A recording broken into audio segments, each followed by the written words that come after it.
वाहिगुरू जी का खालसा वाहिगुरू जी की फतेह अस्सलाम वालेकुम मैं दाबर्ज महा ਤੁਹਾਡੀ ਹੋਸਟ ਨੀਲਮ ਖੁੱਟ ਮੈਂ ਟੀਵੀ ਰਿਪੋਰਟ ਦੇ ਸਾਰੇ ਦਰਸ਼ਕਾਂ ਤੇ ਸਰੋਤਿਆਂ ਨੂੰ ਜੀ ਆਇਆਂ ਕਹਿੰਦੀਆਂ ਪ੍ਰੋਗਰਾਮ ਨੂੰ ਸੱਚੋ ਸੱਚ ਵਿੱਚ ਜਿਹੜੇ ਇਸ ਪ੍ਰੋਗਰਾਮ ਨਾਲ ਦੇਸ਼ਾਂ ਵਿਦੇਸ਼ਾਂ ਤੋਂ ਜੁੜ ਚੁੱਕੇ ਨੇ ਖਾਲਸਾਨਾ ਫੇਅਰ ਸੈਂਟਰ ਦੇ ਸੰਚਾਲਕ ਡਾਕਟਰ ਅਮਰਜੀਤ ਸਿੰਘ ਜੀ ਸਟੂਡੀਓ ਵਿੱਚ ਮੇਰੇ ਨਾਲ ਸ਼ਾਮਲ ਨੇ ਉਹਨਾਂ ਨਾਲ ਗੱਲਬਾਤ ਕਰਕੇ ਅੱਜ ਦੇ ਐਮਿਸ਼ਨ ਸਪੋਰਟ ਉਹਨਾਂ ਤੋਂ ਉਹਨਾਂ ਦਾ ਤਬਸਰਾ ਜਾਣਦੇ ਹਾਂ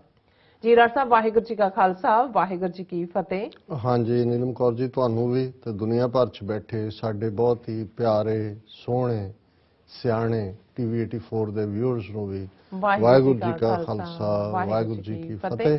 ਤੇ ਸਾਡੇ ਬਹੁਤ ਹੀ ਪਿਆਰੇ ਮੁਸਲਮਾਨ ਭੈਣਾਂ ਭਰਾਵਾਂ ਨੂੰ अस्सलाम वालेकुम जी राज साहब जी आनू प्रोग्राम सचो सच विच बहुत शुक्रिया जी राज साहब अज 10 जनवरी 2022 28 पो नानकशाही संमत 553 ਦਾ ਦਿਨ ਹੈ ਤੇ ਰਾਜ ਸਾਹਿਬ ਪ੍ਰੋਗਰਾਮ ਸ਼ੁਰੂ ਕਰਨ ਤੋਂ ਪਹਿਲਾਂ ਅਸੀਂ ਆਪਣੇ ਦਰਸ਼ਕਾਂ ਤੇ ਸਰੋਤਿਆਂ ਨੂੰ ਹਮੇਸ਼ਾ ਤਰ੍ਹਾਂ ਦੱਸੀਏ ਵਿਊਅਰਸ ਜੇ ਤੁਸੀਂ ਹੱਕ ਤੇ ਸੱਚ ਇਨਸਾਫ ਤੇ ਪੈਰਾ ਦਿੰਦਾ ਇੱਕੋ ਇੱਕ ਚੈਨਲ ਟੀਵੀ 84 ਨੂੰ ਦੇਖਣਾ ਚਾਹੁੰਦੇ ਹੋ ਤਾਂ ਤੁਸੀਂ ਦੇਖ ਸਕਦੇ ਹੋ ਸਪੈਕਟਰਮ ਕੇਬਲ ਆਰਸ਼ੀਨ cable Belfast cable in Canada roku Jadoo box Oshawa Facebook TV 84 ਦੀ ਐਪ ਰਾਹੀਂ online streaming and IP box ਤੇ ਤੁਸੀਂ ਟੀਵੀ 84 ਨੂੰ ਦੇਖ ਸਕਦੇ ਹੋ ਵਿਊਅਰਸ ਜੇ ਤੁਸੀਂ ਟੀਵੀ 84 ਨਾਲ ਜਾਂ ਪ੍ਰੋਗਰਾਮ ਸੱਚੋ ਸੱਚ ਨਾਲ ਫੇਸਬੁੱਕ ਰਾਹੀਂ ਜੁੜੇ ਤਾਂ ਇਸ ਨੂੰ ਵੱਧ ਲਾਈਕ ਕਰੋ ਤੇ ਸ਼ੇਅਰ ਕਰੋ ਅਤੇ ਨਾਲ ਹੀ YouTube ਤੇ ਸਬਸਕ੍ਰਾਈਬ ਵੀ ਕਰੋ ਇਹ ਵੀ ਦੱਸ ਦਿਓ ਕਿ ਤੁਸੀਂ ਟੀਵੀ 84 ਦੀ ਐਪ ਨੂੰ ਐਂਡਰੋਇਡ ਐਂਡ ਐਪ ਸਟੋਰ ਤੇ ਡਾਊਨਲੋਡ ਕਰਕੇ ਜੋ ਟੀਵੀ 84 ਦੀ ਲਾਈਵ ਸਟ੍ਰੀਮ ਹੈ ਇਸ ਨੂੰ ਤੁਸੀਂ 24 ਆਵਰਸ ਦੇਖ ਸਕਦੇ ਹੋ ਵਿਊਅਰਸ ਹੁਣ ਅਸੀਂ ਆਪਣੇ ਪ੍ਰੋਗਰਾਮ ਦੀ ਸ਼ੁਰੂਆਤ ਕਰਨ ਜਾ ਰਹੇ ਹਾਂ ਇਸ ਵੀਕ ਦਾ ਪਹਿਲਾ ਪ੍ਰੋਗਰਾਮ ਕਰਨ ਜਾ ਰਹੇ ਹਾਂ ਅੱਜ ਮੰਡੇ ਦਾ ਦਿਨ ਹੈ ਸੋ ਆਸ ਕਰਦੇ ਹਾਂ ਕਿ ਜਿਹੜਾ ਤੁਹਾਡਾ ਵੀਕਐਂਡ ਹੈ ਬਹੁਤ ਹੀ ਵਧੀਆ ਗੁਜ਼ਰਿਆ ਹੋਏਗਾ ਸੋ ਵੀਕਐਂਡ ਦੇ ਹਵਾਲੇ ਨਾਲ ਤੇ ਜਿਹੜੇ ਕਰੰਟ ਇਸ਼ੂ ਨੇ ਉਸ ਦੇ ਵਿੱਚ ਉਸ ਦੇ ਹਵਾਲੇ ਨਾਲ ਅੱਜ ਆਪਾਂ ਗੱਲਬਾਤ ਕਰਾਂਗੇ ਸੋ ਵਿਊਅਰਸ ਪਹਿਲਾਂ ਤਾਂ ਆਪਾਂ ਤੁਹਾਨੂੰ ਦੱਸ ਦਈਏ ਕਿ ਅੱਜ ਦੇ ਪ੍ਰੋਗਰਾਮ ਸੱਚੋ ਸੱਚ ਨੂੰ ਸਪਾਂਸਰ ਕੀਤਾ ਗਿਆ ਹੈ ਨਿਊਯਾਰਕ ਤੋਂ ਵੀਰ ਕਰਮਜੀਤ ਸਿੰਘ ਨਿਊਰਾ ਵੱਲੋਂ ਸੋ ਆਪ ਗੁਰਦੁਆਰਾ ਸਾਹਿਬ ਸਿੱਖ ਸੈਂਟਰ ਆਫ ਨਿਊਯਾਰਕ ਫਲਸ਼ਿੰਗ ਵਿੱਚ ਪਿਛਲੇ ਲੰਬੇ ਸਮੇਂ ਤੋਂ ਇਨਵੋਲਵਡ ਹਨ ਪੰਥਕ ਕਾਰਜਾਂ ਵਿੱਚ ਸਰਗਰਮ ਰਹਿੰਦੇ ਹਨ ਅਤੇ ਸਿੱਖ ਕੋਆਰਡੀਨੇਸ਼ਨ ਕਮੇਟੀ ਈਸਟ ਕੋਸਟ ਨਾਲ ਲਾਮਬੰਦੀ ਲਈ ਚੰਗਾ ਉਪਰਾਲਾ ਕਰ ਰਹੇ ਹਨ ਸੋ ਇਹਨਾਂ ਟੀਵੀ 84 ਦੀ ਚੜ੍ਹਦੀ ਕਲਾ ਲਈ ਅਰਦਾਸ ਕੀਤੀ ਹੈ ਤੇ ਇਸ ਮੀਡੀਆ ਅਦਾਰੇ ਨੂੰ ਅੱਗੇ ਵਧਾਉਣ ਲਈ ਸੰਗਤ ਨੂੰ ਬੇਨਤੀ ਕੀਤੀ ਹੈ ਕਿ ਆਪਣਾ ਦਸਵੰਧ ਜ਼ਰੂਰ ਕੱਢੋ ਅਤੇ ਟੀਵੀ 84 ਦੀ ਜਿਹੜੇ ਹੱਥ ਨੇ ਉਹ ਮਜ਼ਬੂਤ ਕਰੋ ਸੋ ਅੱਜ ਦੀ ਸਪਾਂਸਰਸ਼ਿਪ ਲਈ ਅਸੀਂ ਸਰਦਾਰ ਕਰਮ ਜੀਤ ਸਿੰਘ ਜੀ ਹੋਰਾਂ ਦਾ ਤਹਿ ਦਿਲ ਤੋਂ ਸ਼ੁਕਰੀਆ ਅਦਾ ਕਰਦੇ ਹਾਂ ਔਰ ਤੁਹਾਨੂੰ ਅਪੀਲ ਤੇ ਬੇਨਤੀ ਕਰਦੇ ਹਾਂ ਕਿ ਤੁਸੀਂ ਵੀ ਪ੍ਰੋਗਰਾਮ ਸੱਚੋ ਸੱਚ ਨੂੰ ਵੱਧ ਤੋਂ ਵੱਧ ਸਪਾਂਸਰ ਕਰੋ ਸਪਾਂਸਰਸ਼ਿਪ ਲਈ ਤੁਸੀਂ ਸਾਨੂੰ ਕਾਲ ਕਰ ਸਕਦੇ ਹੋ ਸਾਡੇ ਫੋਨ ਨੰਬਰ ਤੇ 5166191984 ਸੇਮ ਨੰਬਰ ਤੇ WhatsApp ਕਰ ਸਕਦੇ ਹੋ ਤੁਸੀਂ ਸਾਨੂੰ ਈਮੇਲ ਵੀ ਕਰ ਸਕਦੇ ਹੋ info@tv84.tv ਤੇ ਸੋ ਵੀਅਰਸ ਹੁਣ ਅਸੀਂ ਪਹਿਲੇ ਸੈਗਮੈਂਟ ਦੇ ਵਿੱਚ ਗੱਲਬਾਤ ਕਰਾਂਗੇ ਕਿ RSS ਵੱਲੋਂ ਸਿੱਖਾਂ ਨਾਲ 2 ਮਈ ਸੱਪ ਵਾਲੀ ਜਿਹੜੀ ਨੀਤੀ ਹੈ ਉਹ ਅਪਣਾਈ ਜਾ ਰਹੀ ਹੈ ਸੋ ਇੱਕ ਪਾਸੇ ਮੋਦੀ ਦੀ ਫੇਲ ਹੋਈ ਫਿਰੋਜ਼ਪੁਰ ਫਿਰ ਰੈਲੀ ਨੂੰ ਸਿੱਖਾਂ ਦੇ ਖਾਤੇ ਵਿੱਚ ਪਾ ਕੇ ਨਵੰਬਰ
उन्होंने काफ़ी ਨੂੰ ਸੇਵ ਕੀਤਾ ਹੈ। ਔਰ ਹੈਰਾਨੀ ਮਤਲਬ ਕਈ ਵਾਰ ਇਹ ਹੁੰਦਾ ਵੀ ਤੁਸੀਂ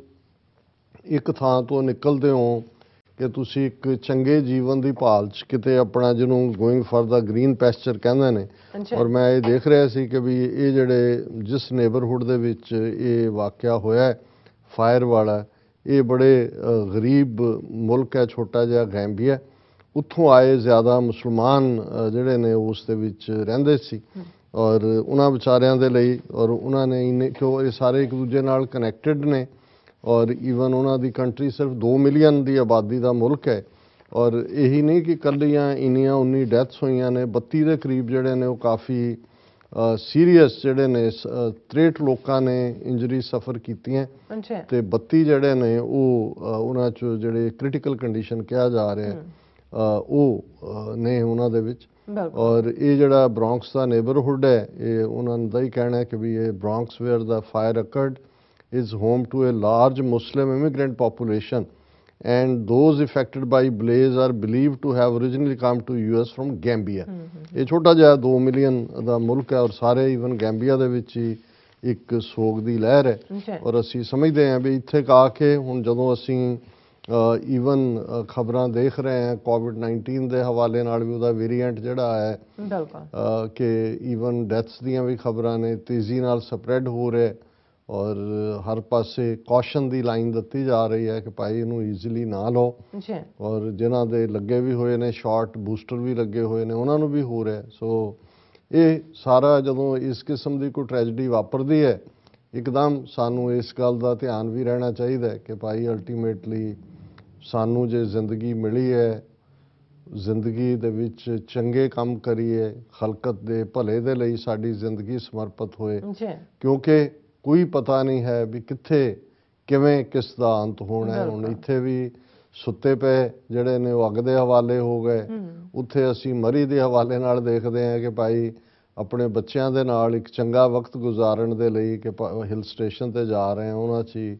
ਉਹ ਜਿਹਨੂੰ ਕਹਿੰਦੇ ਨੇ ਕਿ ਵੀ ਉਹਨਾਂ ਦੀ ਗ੍ਰੇਵ ਹੀ ਜਿਹੜੀ ਆ ਉਹ ਸਨੋ ਦੇ ਵਿੱਚ ਬਣ ਗਈ। ਸੋ ਅਸੀਂ ਇਹਨਾਂ ਘਟਨਾਵਾਂ ਦੇ ਉੱਤੇ ਦੁੱਖ ਦਾ ਇਜ਼ਹਾਰ ਕਰਦੇ ਹਾਂ ਔਰ ਅਸੀਂ ਇਹ ਵੀ ਦੱਸ ਦਈਏ ਜਿਵੇਂ ਅਸੀਂ ਫਰਾਈਡੇ ਜਿੱਥੇ ਇੱਕ ਪੈਨਲ ਡਿਸਕਸ਼ਨ ਵੀ ਕੀਤੀ ਸੀ ਕਿ ਜਿਹੜੇ ਬੰਦੀ ਸਿੰਘ ਨੇ ਭਾਰਤ ਦੀਆਂ ਜੇਲ੍ਹਾਂ ਦੇ ਵਿੱਚ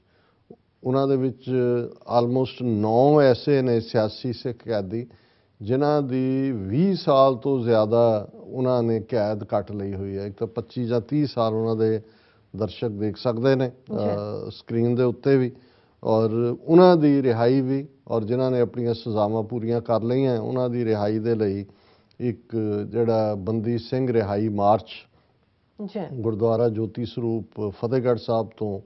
ਜਿਹੜਾ ਉਹ ਸਵੇਰੇ 10 ਵਜੇ ਸ਼ੁਰੂ ਹੋਣੇ ਇੱਥੇ ਪਾਸਟ ਮਿਡਨਾਈਟ ਹੋਏਗੀ ਔਰ ਅਸੀਂ ਸਾਡੀ ਉੱਥੇ ਟੀਮ ਵੀ ਉਹਨੂੰ TV 84 ਤੇ ਅਸੀਂ ਲਾਈਵ ਕਵਰ ਕਰਾਂਗੇ। ਔਰ ਇਹ ਮਾਰਚ ਜਿਹੜਾ ਹੈ ਉੱਥੋਂ ਫਤਿਹਗੜ੍ਹ ਸਾਹਿਬ ਤੋਂ ਸ਼ੁਰੂ ਹੋ ਕੇ ਚੰਡੀਗੜ੍ਹ ਗਵਰਨਰ ਹਾਊਸ ਤੱਕ ਜਾਏਗਾ। ਗਵਰਨਰ ਨੂੰ ਮੈਮੋਰੈਂਡਮ ਦਿੱਤਾ ਜਾਏਗਾ। ਚੰਗੀ ਗੱਲ ਹੈ ਕਿ ਵੀ ਜਿੱਥੇ ਕੁਝ ਪੋਲੀਟੀਕਲ ਐਕਟਿਵਿਸਟ ਤਾਂ ਐਕਟਿਵ ਹੈ ਹੀ ਸਨ, ਕੁਝ ਸਿੰਗਰਸ ਵੀ ਜਿਵੇਂ ਕੰਵਰ ਗਰੇਵਾਲ ਔਰ ਦੂਸਰੇ ਉਹਨਾਂ ਨੇ ਵੀ ਇਸ ਮਾਰਚ ਨੂੰ ਜਿਹੜਾ ਹੈ ਉਹ ਸਪੋਰਟ ਕੀਤਾ ਕਿ ਭਾਈ ਜੁਆਇਨ ਕਰੋ। ਸੋ ਇਹ ਇੱਕ ਵੱਡਾ ਕਾਫਲਾ ਹੋਏਗਾ ਜਿਹਦੇ 'ਚ ਕਿ ਦੂਰੋਂ ਦੁਰਾਡਿਓਂ ਜਿਹੜੇ ਨੇ ਉਹ ਸ਼ਮੂਲੀਅਤ ਹੋਏਗੀ। ਸੋ ਅਸੀਂ ਜਿੱਥੇ ਅਰਦਾਸ ਕਰਦੇ ਹਾਂ ਇਹਨਾਂ ਸਾਰਿਆਂ ਦੀ ਰਿਹਾਈ ਦੇ ਲਈ ਉੱਥੇ ਅਸੀਂ ਸਮਝਦੇ ਹਾਂ ਕਿ ਵੀ ਇਹ ਜਦੋਂ ਬਾਰ-ਬਾਰ ਇਹ ਘਟਨਾਵਾਂ ਸਾਡੇ ਨਾਲ ਵਾਪਰ ਰਹੀਆਂ ਨੇ 20-25 ਸਾਲ ਵਾਲੇ ਜੇ ਬਾਹਰ ਆਉਂਦੇ ਨੇ ਤੇ ਆਲਰੇਡੀ ਜੇ ਦੇਖੀਏ ਤਾਂ ਕੋਈ ਦਿਨ ਐਸਾ ਨਹੀਂ ਗੁਜ਼ਰਦਾ ਹੈ ਜਿਹਦੇ 'ਚ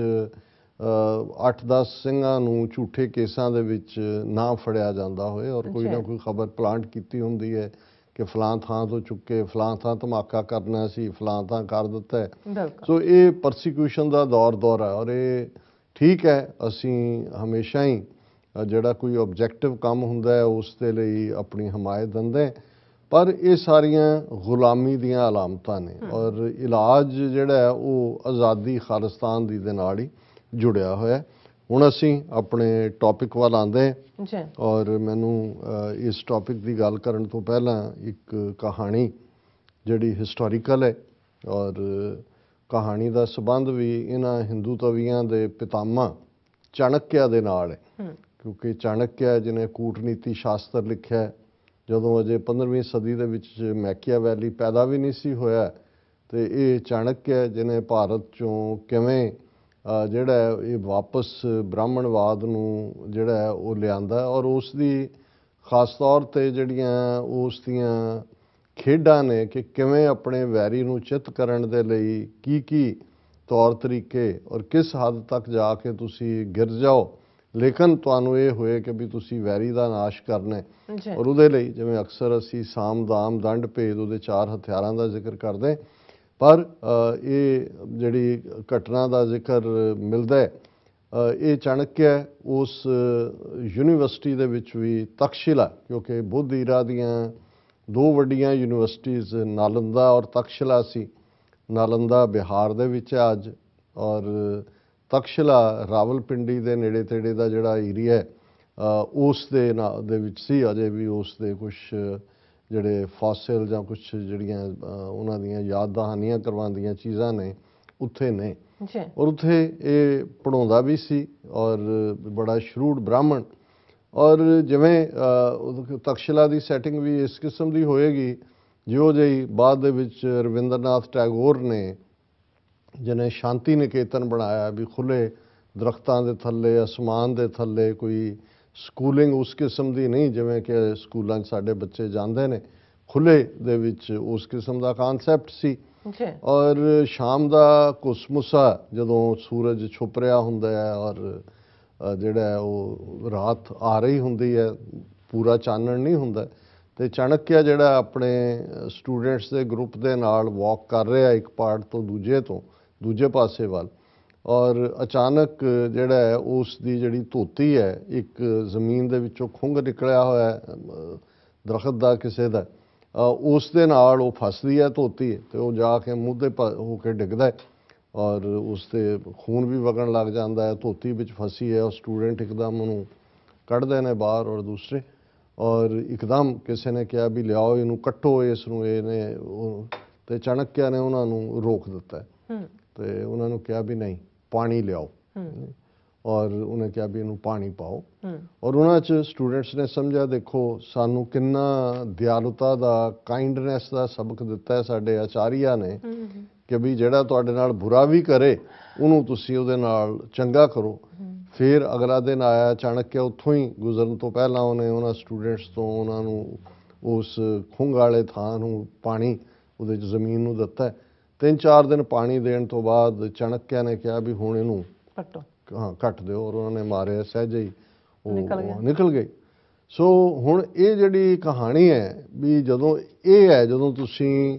ਬ੍ਰਾਹਮਣਵਾਦ ਜਾਂ ਹਿੰਦੂਤਵਾ ਜਾਂ ਇਹਨਾਂ ਦੇ ਤੌਰ ਤਰੀਕੇ ਦੇਖਦੇ ਹੋ,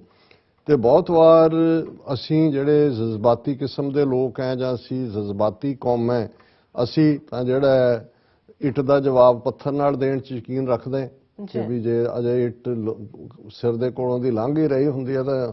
ਉਹਦੇ ਸਿਰ 'ਚ ਪੱਥਰ ਵਾਪਸੀ ਜਵਾਬ 'ਚ ਮਾਰਿਆ ਹੁੰਦਾ, ਇਸ ਦਾ ਇੰਤਜ਼ਾਰ ਵੀ ਨਹੀਂ ਕਰ ਸਕਦੇ। ਲੇਕਿਨ ਜੇ ਇਹਨਾਂ ਦਾ ਤਰੀਕਾ ਜੇ ਤੁਸੀਂ ਸਮਝਣਾ ਹੋਏ ਕਿ ਵੀ ਇਹ ਕਿਵੇਂ ਵੈਰੀ ਦੇ ਨਾਲ ਡੀਲ ਕਰਦੇ ਨੇ, ਹੁਣ ਚਾਣਕਿਆ ਨੇ ਇਹ ਮੈਸੇਜ ਦਿੱਤਾ ਹੈ ਕਿ ਜਿਹੜਾ ਤੁਹਾਡਾ ਦੁਸ਼ਮਣ ਹੈ ਉਹਦੀ ਜੜ ਪੁੱਟੋ,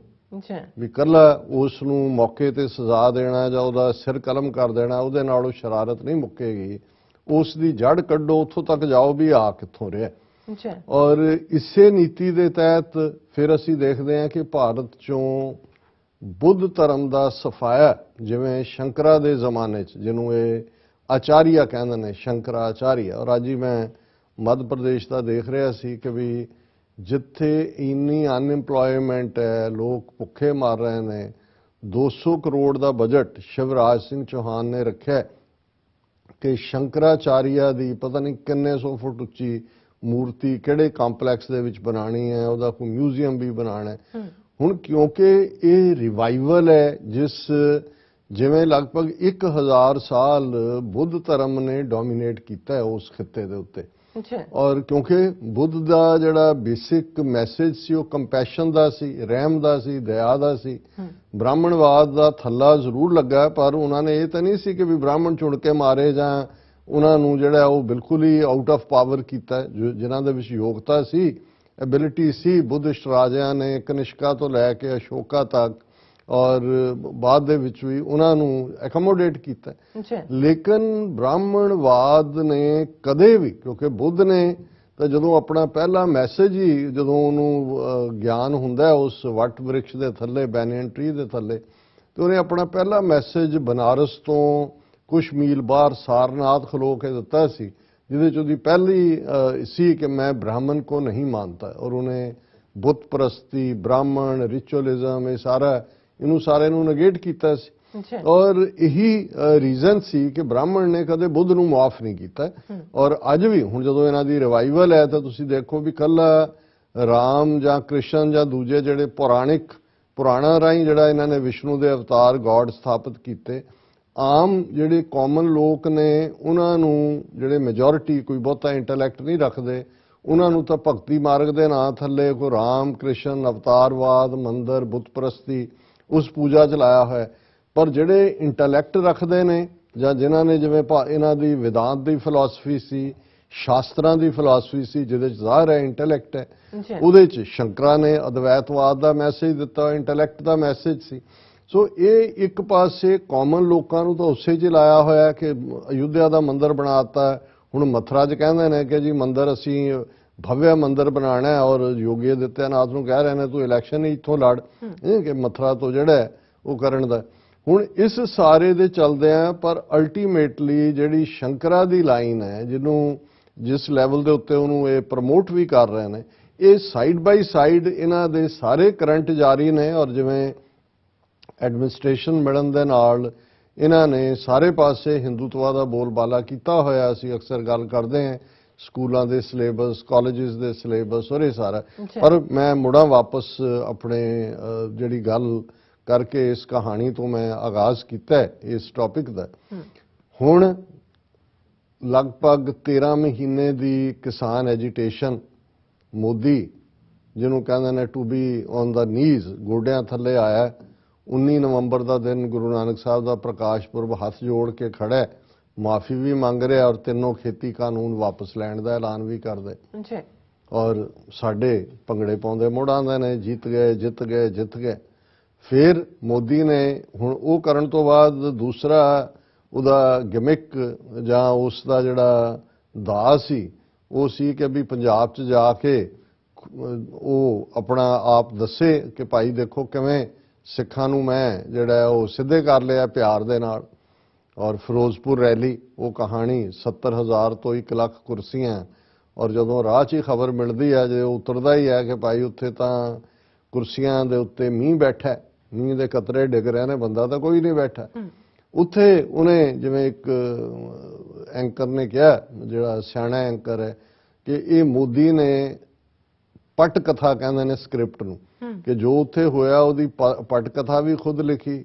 ਡਾਇਲੌਗ ਵੀ ਖੁਦ ਹੀ ਡਿਲੀਵਰ ਕੀਤਾ। ਔਰ ਹੁਣ ਉਹਦਾ ਇਫੈਕਟ ਅੱਗੋਂ ਕੀ ਪਾਣਾ, ਉਹਦੇ ਲਈ ਉਹ ਜਿਹੜੇ ਹਜ਼ਾਰਾਂ ਭੁੱਖੇ ਨੰਗੇ ਜਿਹੜੇ ਜਿਨ੍ਹਾਂ ਨੂੰ ਐਨ ਪੈਸੇ ਦੇ ਕੇ ਰਜਾਇਆ ਹੋਇਆ, ਉਹ ਐਂਕਰਾਂ ਦੇ ਉੱਤੇ ਛੱਡ ਦਿੱਤਾ। ਔਰ ਲੀਡਰਾਂ ਦੇ ਵੀ ਚਲੋ ਤੁਸੀਂ ਮਰਤਿੰਜੋ ਯੱਗਿਆ ਕਰੋ ਔਰ ਦੂਸਰਾ ਤੀਸਰਾ ਕਰੋ, ਉਹ ਸਾਰੇ ਦੇ ਚੱਲਦੇ। ਔਰ ਇੱਕ ਪਾਸੇ ਉਹਨਾਂ ਨੇ ਆਪਣੀ ਟਰੋਲ ਆਰਮੀ ਲਾ ਦਿੱਤੀ ਕਿ ਜੀ ਇਹ ਸਿੱਖਾਂ ਨੂੰ 84 ਭੁੱਲ ਗਈ ਹੈ, ਨਵੰਬਰ 84 ਇਹ ਯਾਦ ਕਰਾ ਦੇਾਂਗੇ, ਇੱਧਰ ਕਰ ਦੇਾਂਗੇ, ਉੱਧਰ ਕਰ ਦੇਾਂਗੇ। ਹੁਣ ਇਸ ਸਾਰੇ ਦੇ ਚੱਲਦੇ ਆ, ਇੱਕ ਪਾਸੇ ਸਿੱਖ ਕੌਮ ਦੇ ਵਿੱਚ ਜ਼ਾਹਰ ਹੈ, ਰੋਹ ਵੀ ਹੈ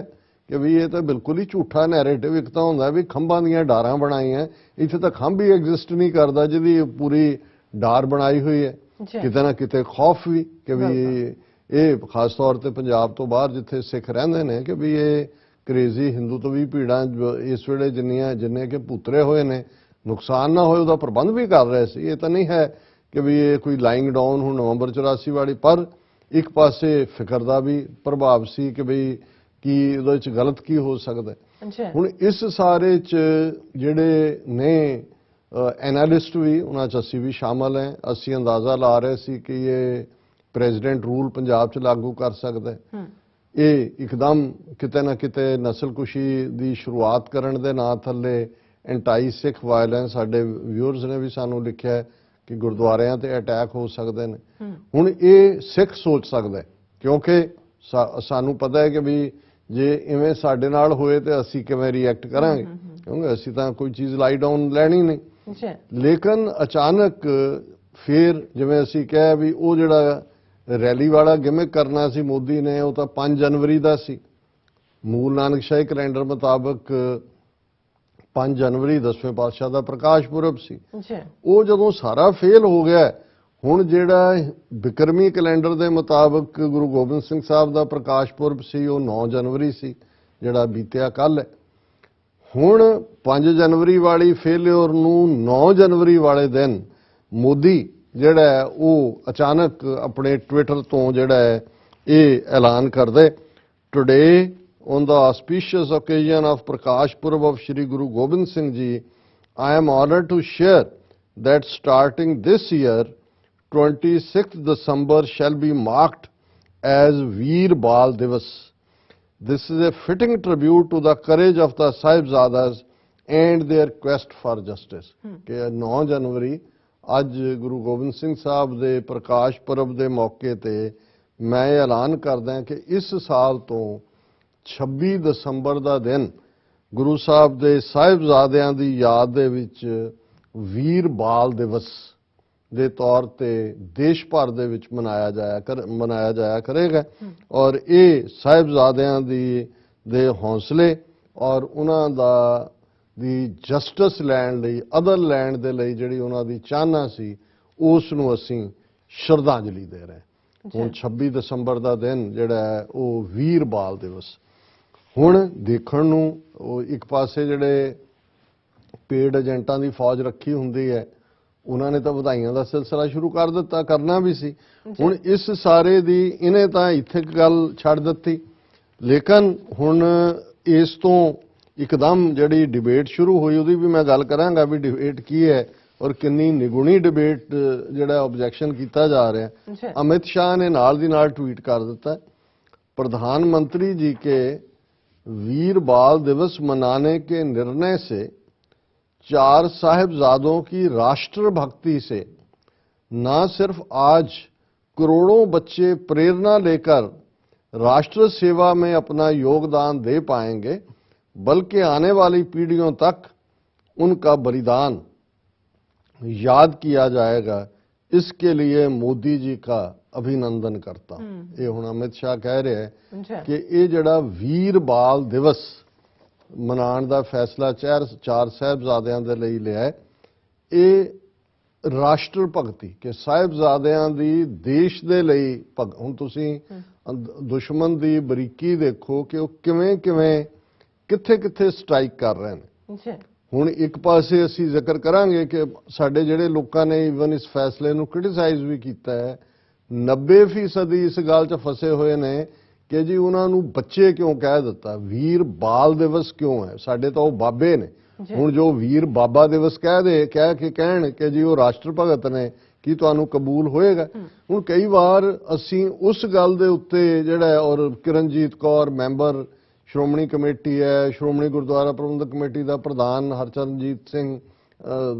ਧਾਮੀ ਹੈ, ਉਹਨੇ ਵੀ, ਦੂਸਰਿਆਂ ਨੇ ਵੀ, BBC ਨੇ ਵੀ ਸਟੋਰੀ ਕੀਤੀ, ਦੂਜਿਆਂ ਨੇ ਵੀ ਕੀਤੀ ਕਿ ਜੀ ਇਹਨਾਂ ਨੂੰ ਤਾਂ ਇਹ ਤਾਂ ਸਾਡੇ ਬਾਬੇ ਨੇ, ਬਾਲ ਤਾਂ ਬੱਚਾ ਹੁੰਦਾ ਹੈ, ਉਹਨਾਂ ਨੇ ਤਾਂ ਬੱਚਿਆਂ ਦੇ, ਉਹਨਾਂ ਨੇ ਤਾਂ ਸ਼ਹਾਦਤ ਦੇ ਕੇ ਜਿਹੜਾ ਉਹ ਬਾਬੇ ਦਾ ਰੁਤਬਾ ਲਿਆ, ਬਾਬੇ ਦਾ ਮਤਲਬ ਦਾਦਾ ਹੁੰਦਾ ਹੈ। ਹਾਲਾਂ ਮਤਲਬ ਵੀ ਗਲਤ, ਦੂਜਾ ਵੀ, ਪਰ ਉਹ ਸਾਰੀ ਡਿਬੇਟ ਇਸ ਗੱਲ ਤੇ ਨੇ ਔਰ ਕਿ ਵੀ ਇਹਦਾ ਨਾਂ ਜਿਹੜਾ ਉਹ ਵੀਰ ਬਾਲ ਦਿਵਸ ਦੀ ਥਾਂ ਤੇ ਜੇ ਬਾਬਾ ਲਾ ਦਿਓ ਤੇ ਵਾਹ ਵਾਹ ਵਾਹ ਕਿਆ ਕਹਿਣੇ ਨੇ ਬਾਕੀ। ਹੁਣ ਮੈਂ ਜਦੋਂ ਇਸ ਸਾਰੇ ਨੂੰ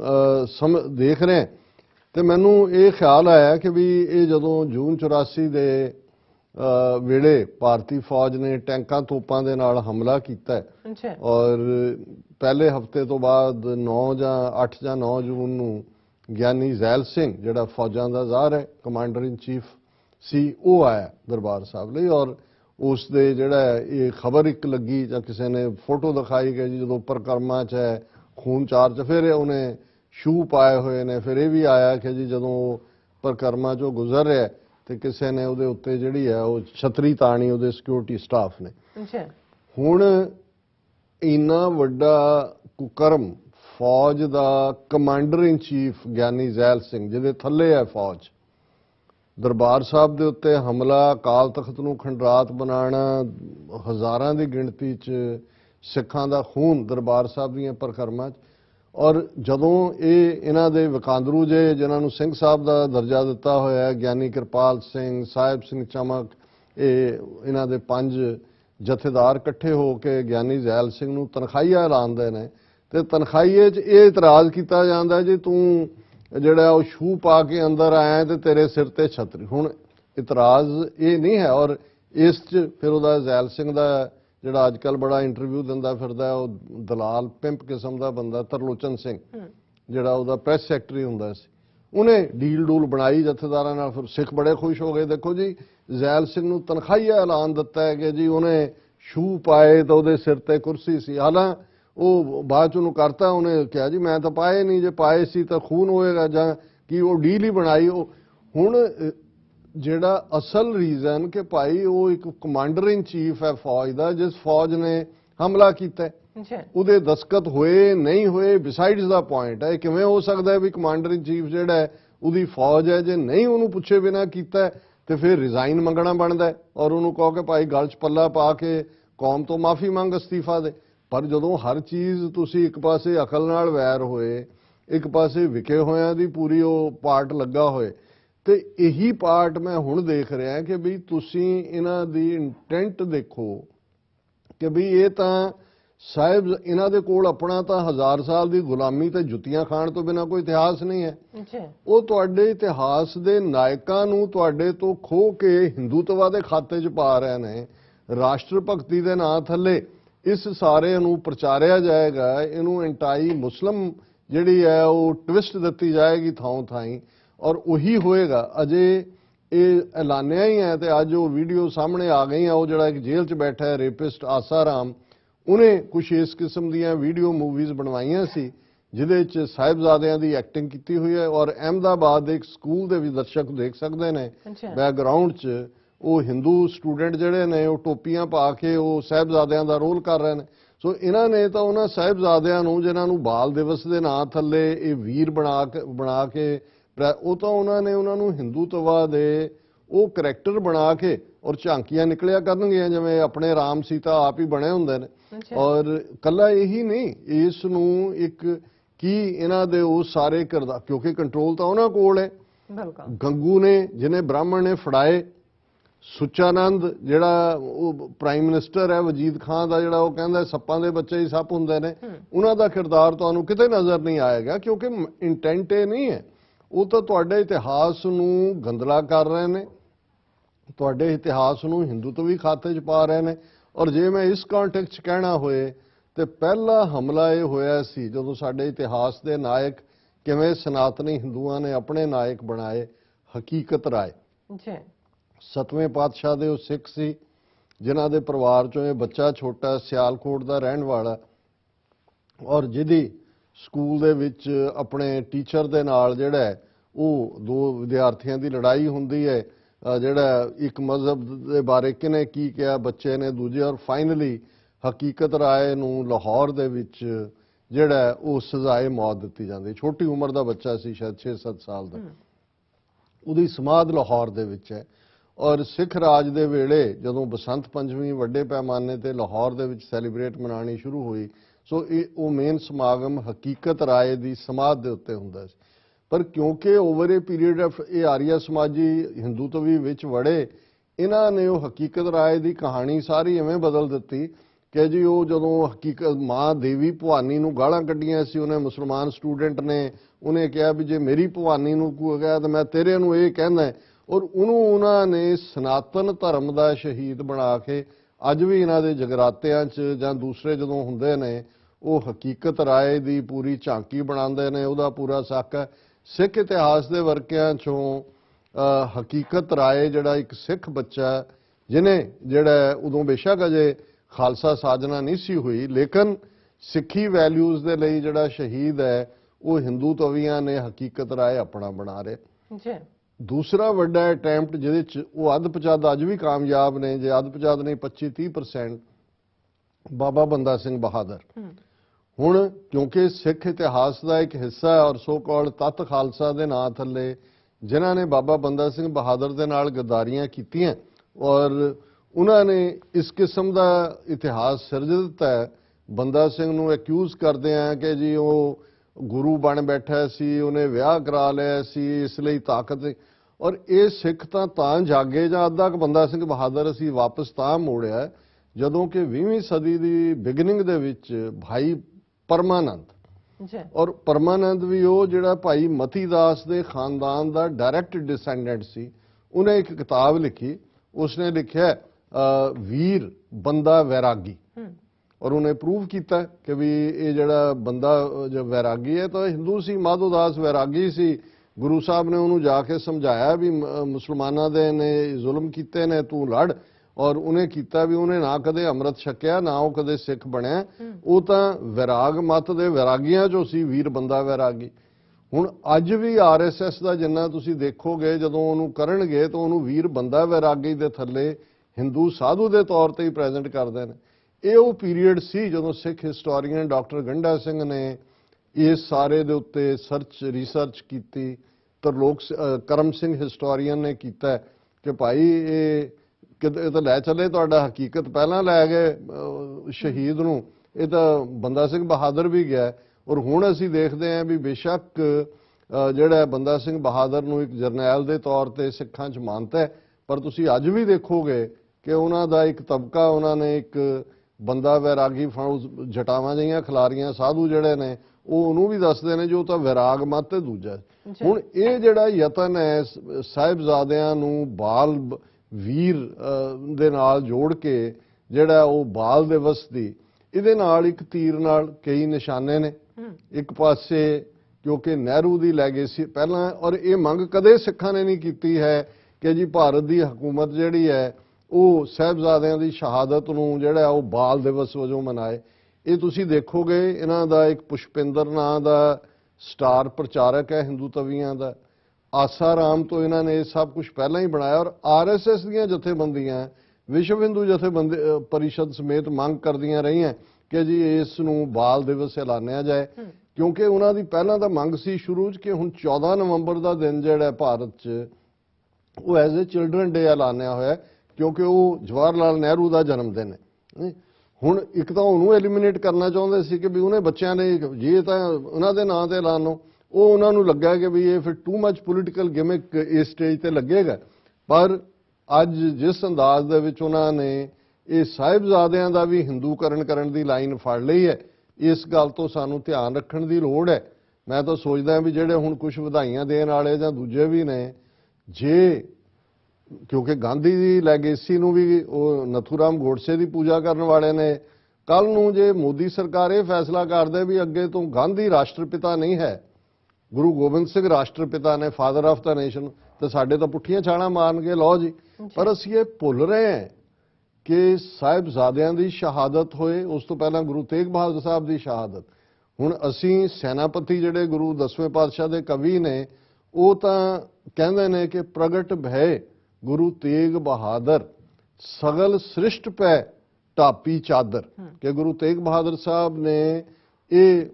ਆਜ਼ਾਦੀ ਤਾਂ ਮਜ਼ਹਬੀ ਆਜ਼ਾਦੀ ਦੇ ਹੱਕ ਨਾਲ ਸਾਰੀ ਸ੍ਰਿਸ਼ਟੀ ਦੇ ਉੱਤੇ ਚਾਦਰ ਪਾਈ ਹੈ। ਪਰ ਸਾਡੇ ਉਹਨਾਂ ਨੇ ਪੋਪੂਲਰ ਕੀਤਾ ਤੇਗ ਬਹਾਦਰ ਹਿੰਦ ਦੀ ਚਾਦਰ, ਕਿ ਜਿਵੇਂ ਗੁਰੂ ਸਾਹਿਬਾਨ ਦੀ ਸ਼ਹਾਦਤ ਹਿੰਦੁਸਤਾਨ ਦੇ ਨਾਲ ਹੀ ਸੰਬੰਧਿਤ ਹੈ। ਹੁਣ ਇਹੀ ਗੱਲ ਜਦੋਂ ਸਾਹਿਬਜ਼ਾਦਿਆਂ ਨੂੰ ਇਹ ਅਮਿਤ ਸ਼ਾਹ ਹੋਏ ਜਾਂ ਮੋਦੀ ਹੋਏ ਰਾਸ਼ਟਰ ਭਗਤੀ ਕਹਿੰਦੇ ਨੇ, ਕਿਹੜਾ ਰਾਸ਼ਟਰ ਉਦੋਂ ਐਗਜ਼ਿਸਟ ਕਰਦਾ ਸੀ ਜੀ? ਬਿਲਕੁਲ ਉਹਨਾਂ ਨੇ ਬਿਲਕੁਲ ਜਿਹੜੀ ਹੈ ਧਾਰਮਿਕ ਵੈਲਿਊਜ਼ ਜਿਹੜੀਆਂ ਯੂਨੀਵਰਸਲ ਨੇ। ਜੇ ਤਾਂ ਅਸੀਂ ਸਿੱਖੀ ਨੂੰ ਇੱਕ ਹਿੰਦੂ ਧਰਮ ਦੇ ਅੰਗ ਦੇ ਤੌਰ ਤੇ ਜੋ ਪ੍ਰਚਾਰਦੇ ਨੇ ਸਨਾਤਨੀ ਹਿੰਦੂ ਧਰਮ, ਕਿ ਜੀ ਇਹ ਸਮੁੰਦਰ ਦੇ ਵਿੱਚ ਕਈ ਲਹਿਰਾਂ ਨੇ, ਉਹਨਾਂ 'ਚ ਇੱਕ ਸਿੱਖ ਲਹਿਰ ਵੀ ਹੈ, ਜੇ ਤਾਂ ਅਸੀਂ ਇਹ ਹੈ ਫਿਰ ਤਾਂ ਤੁਸੀਂ ਇਹਨਾਂ ਨੂੰ ਜੋ ਮਰਜ਼ੀ ਕਰਨ ਦਿਓ। ਫਿਰ ਤਾਂ ਜਿਵੇਂ ਕੁਛ ਥਾਵਾਂ ਤੇ ਉਹ ਸਿੰਧੀ ਕਰਦੇ ਨੇ, ਨਾਲ ਮੂਰਤੀ ਵੀ ਲਿਆ ਕੇ ਰੱਖ ਦਿੰਦੇ ਨੇ। ਪਰ ਇਹ ਬੜੀ ਖਤਰਨਾਕ ਖੇਡ ਹੈ, ਇਹਨੂੰ ਸਮਝਣ ਦੀ ਲੋੜ ਹੈ। ਸਾਨੂੰ ਬਹੁਤ ਸਾਰੀਆਂ ਲਿਖਤਾਂ ਇਸ ਤੇ ਆਈਆਂ, ਖਾਸ ਤੌਰ ਤੇ ਭੈਣ ਜੀ ਅਮਨਜੋਤ ਕੌਰ ਉਹਨਾਂ ਨੇ 3-4 ਲਿਖਤਾਂ ਸਾਨੂੰ ਭੇਜੀਆਂ,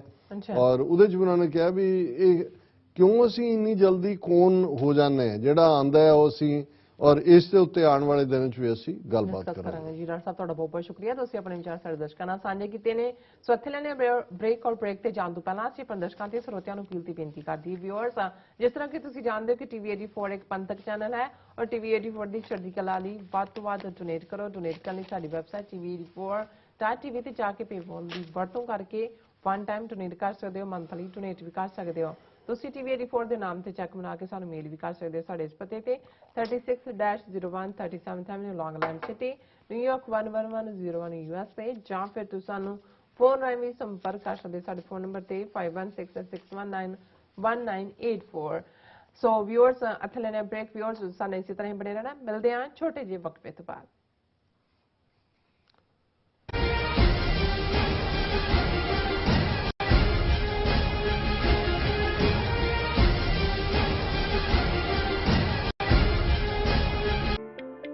ਸਿਗਨੇਚਰ ਟਰੱਕ ਸਰਵਿਸ ਰਾਊਟ 81 ਉੱਤੇ ਐਗਜ਼ਿਟ 235 ਤੇ ਟਰੱਕਰ ਵੀਰਾਂ ਲਈ 24 ਘੰਟੇ ਰੋਡ ਸਰਵਿਸ ਦੀ ਸੁਵਿਧਾ ਮੌਜੂਦ heavy duty repair oil change ਪੁਰਾਣੇ ਅਤੇ ਨਵੇਂ tyre computer diagnostic DPF cleaning brake service ਜਾਂ ਰਸਤੇ ਵਿੱਚ ਆਈ ਹਰ ਤਰ੍ਹਾਂ ਦੀ ਰਿਪੇਅਰ ਪ੍ਰੋਫੈਸ਼ਨਲ ਟੀਮ ਵੱਲੋਂ ਕੀਤੀ ਜਾਂਦੀ ਹੈ ਬ੍ਰੇਕਫਾਸਟ ਲੰਚ ਅਤੇ ਡਿਨਰ ਲਈ ਪੰਜਾਬੀ ਢਾਬੇ ਦਾ ਆਨੰਦ ਵੀ ਮਾਣੋ ਡਰਾਈਵਰ ਅਤੇ ਟਰੱਕ ਆਪਰੇਟਰ ਵੀਰ ਡਿਸਪੈਚ ਦੀ ਸਰਵਿਸ ਲਈ ਸਾਡੇ ਨਾਲ ਸੰਪਰਕ ਕਰਨ signature truck service 58 triangle drive ਵੇਅਰਸਕੇਪ Virginia 244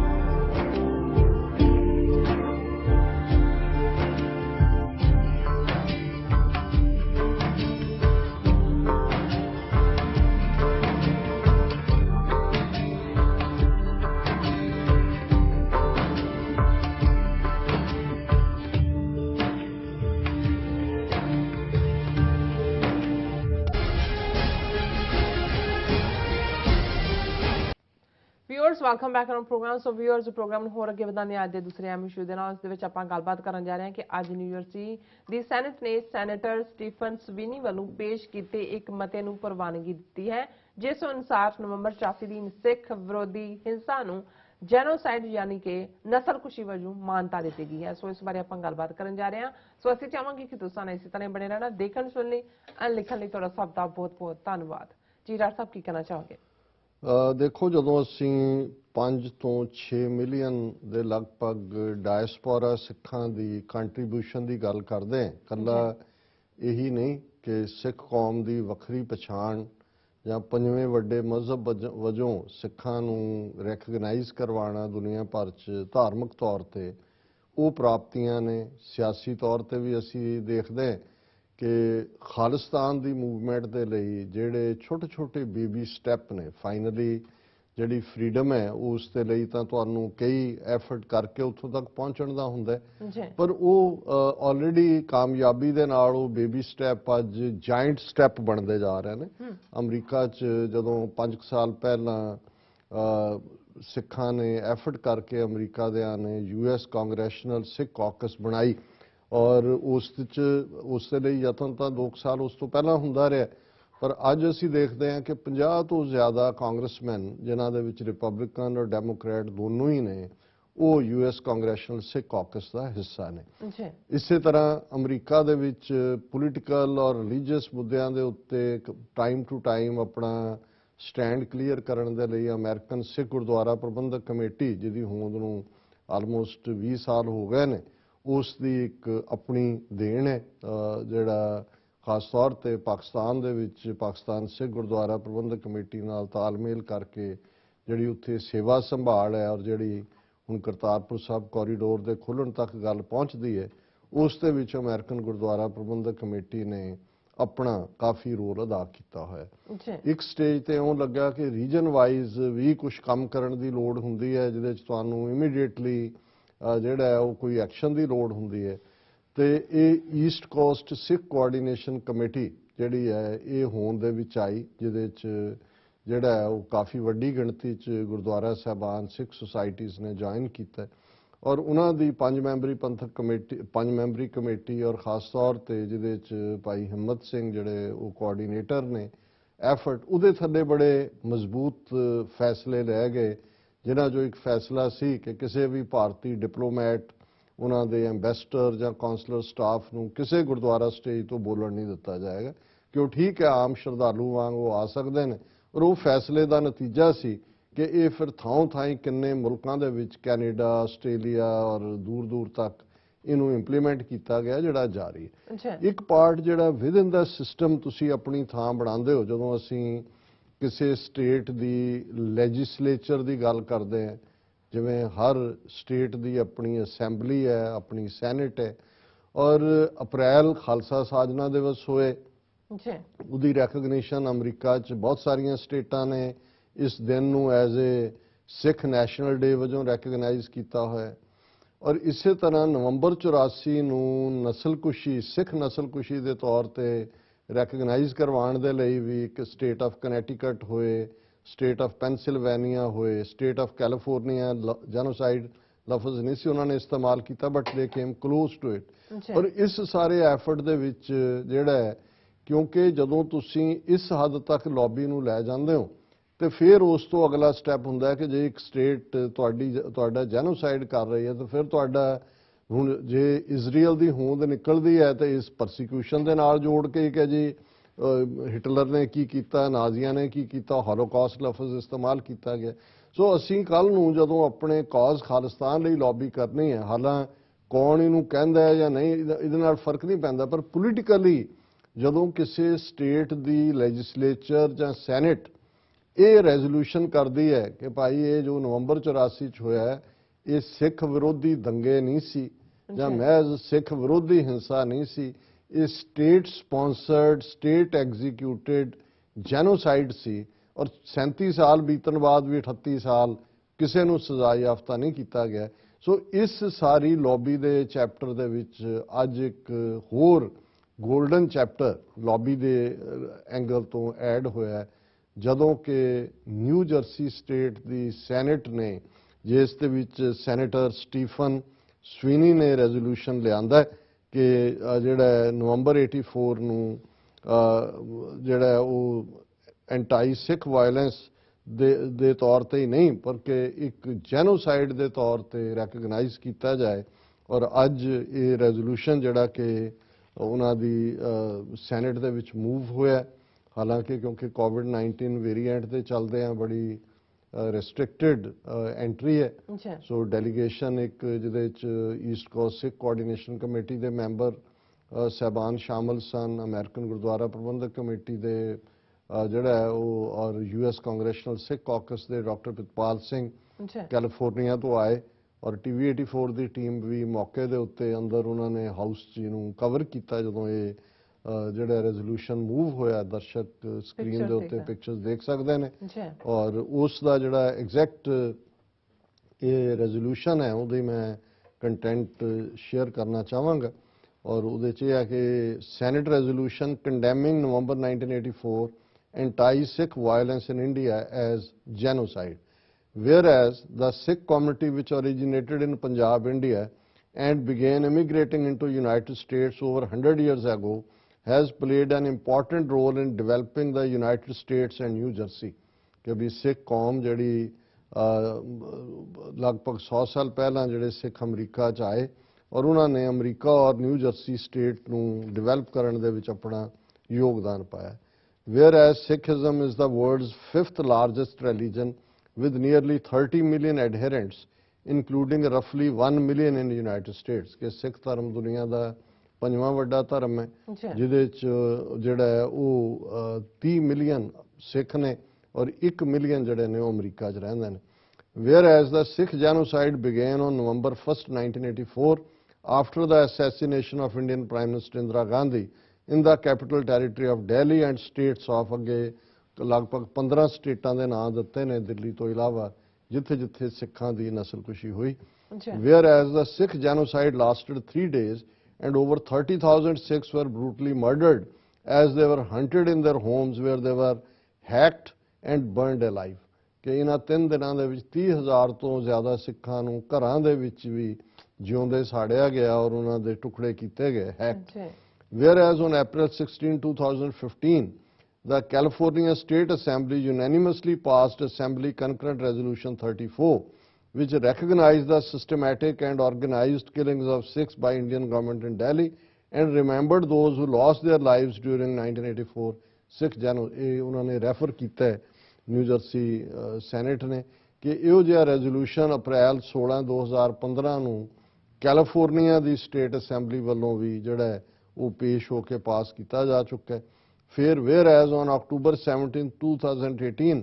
the General Assembly of Commonwealth of Pennsylvania unanimously passed House Resolution 1160 declaring November 1984 anti-Sikh violence as genocide। ये कैलिफोर्निया असेंबली ने किया है, पेंसिल्वेनिया असेंबली ने किया है। Whereas eyewitnesses, journalists and human rights activists have compiled evidence showing that government and law enforcement officials organized, participated in and failed to intervene to prevent the killings through direct and indirect means। कि ये ਜਿਹੜੇ ਨੇ ਚਸ਼ਮਦੀਦ ਗਵਾਹ ਹੋਣ, ਪੱਤਰਕਾਰ ਹੋਣ, human rights activist ਹੋਣ, civil rights activist ਹੋਣ, ਉਹਨਾਂ ਨੇ ਇਹ ਸਬੂਤ ਇਕੱਠੇ ਕੀਤੇ ਨੇ ਕਿ ਕਿਵੇਂ ਇਹ ਸਰਕਾਰ ਇਸ ਦੇ ਵਿੱਚ ਮੁਨੱਵਜ਼ ਸੀ ਔਰ ਇਹ ਸਾਰਾ ਜੋ ਵੀ ਹੋਇਆ ਉਹਨਾਂ ਦੀ ਦੇਖ ਰੇਖ ਥੱਲੇ ਹੋਇਆ।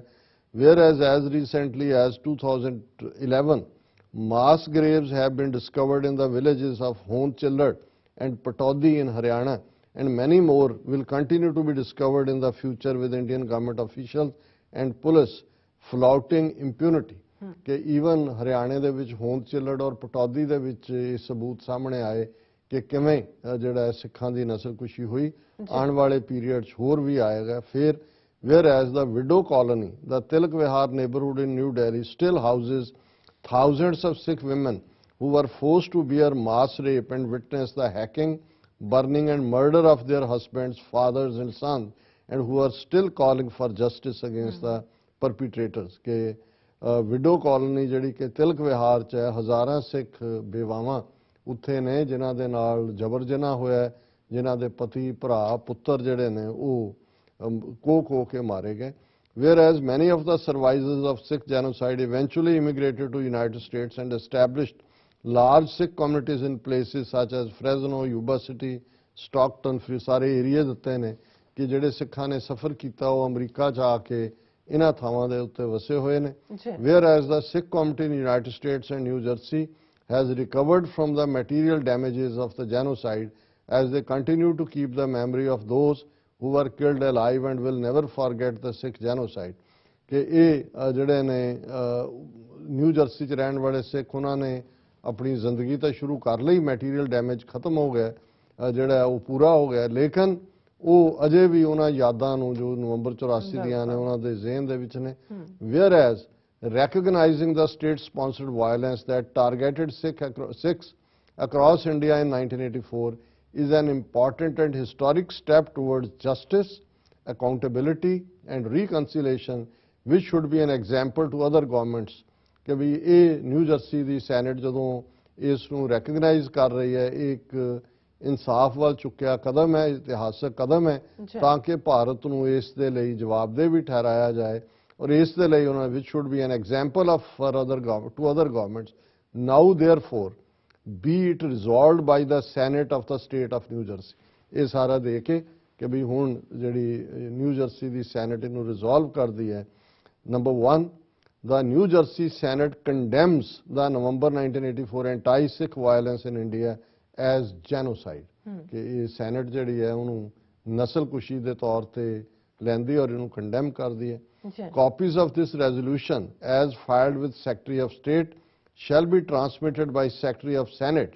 to the President and Vice President of United States, the majority and minority leaders of United States Senate, the Speaker and minority leader of United States House of Representatives, and every member of Congress elected from this state। ਕਿ ਇਹ ਜਿਹੜਾ resolution ਅੱਜ senate ਕਰ ਰਹੀ ਹੈ ਇਹਦੀਆਂ ਕਾਪੀਆਂ ਅਸੀਂ ਸੈਨੇਟ ਵੱਲੋਂ president, vice president, speaker, Senate ਦਾ ਲੋਅਰ ਹਾਊਸ ਦਾ ਔਰ ਜਿਹੜੇ ਮੈਂਬਰ ਕਾਂਗਰਸ ਦੇ ਨੇ ਨਿਊ ਜਰਸੀ ਤੋਂ ਉਹਨਾਂ ਨੂੰ ਫਾਰਵਰਡ ਕਰਾਂਗੇ। ਔਰ ਇਹ ਅੱਗੇ ਜਿਹੜਾ ਉਹਨਾਂ ਨੇ ਫਿਰ ਸਟੇਟਮੈਂਟ ਦਿੱਤੀ ਹੈ, ਪਰ ਮੈਂ ਵਕਤ ਦੇਖਦੇ ਹਾਂ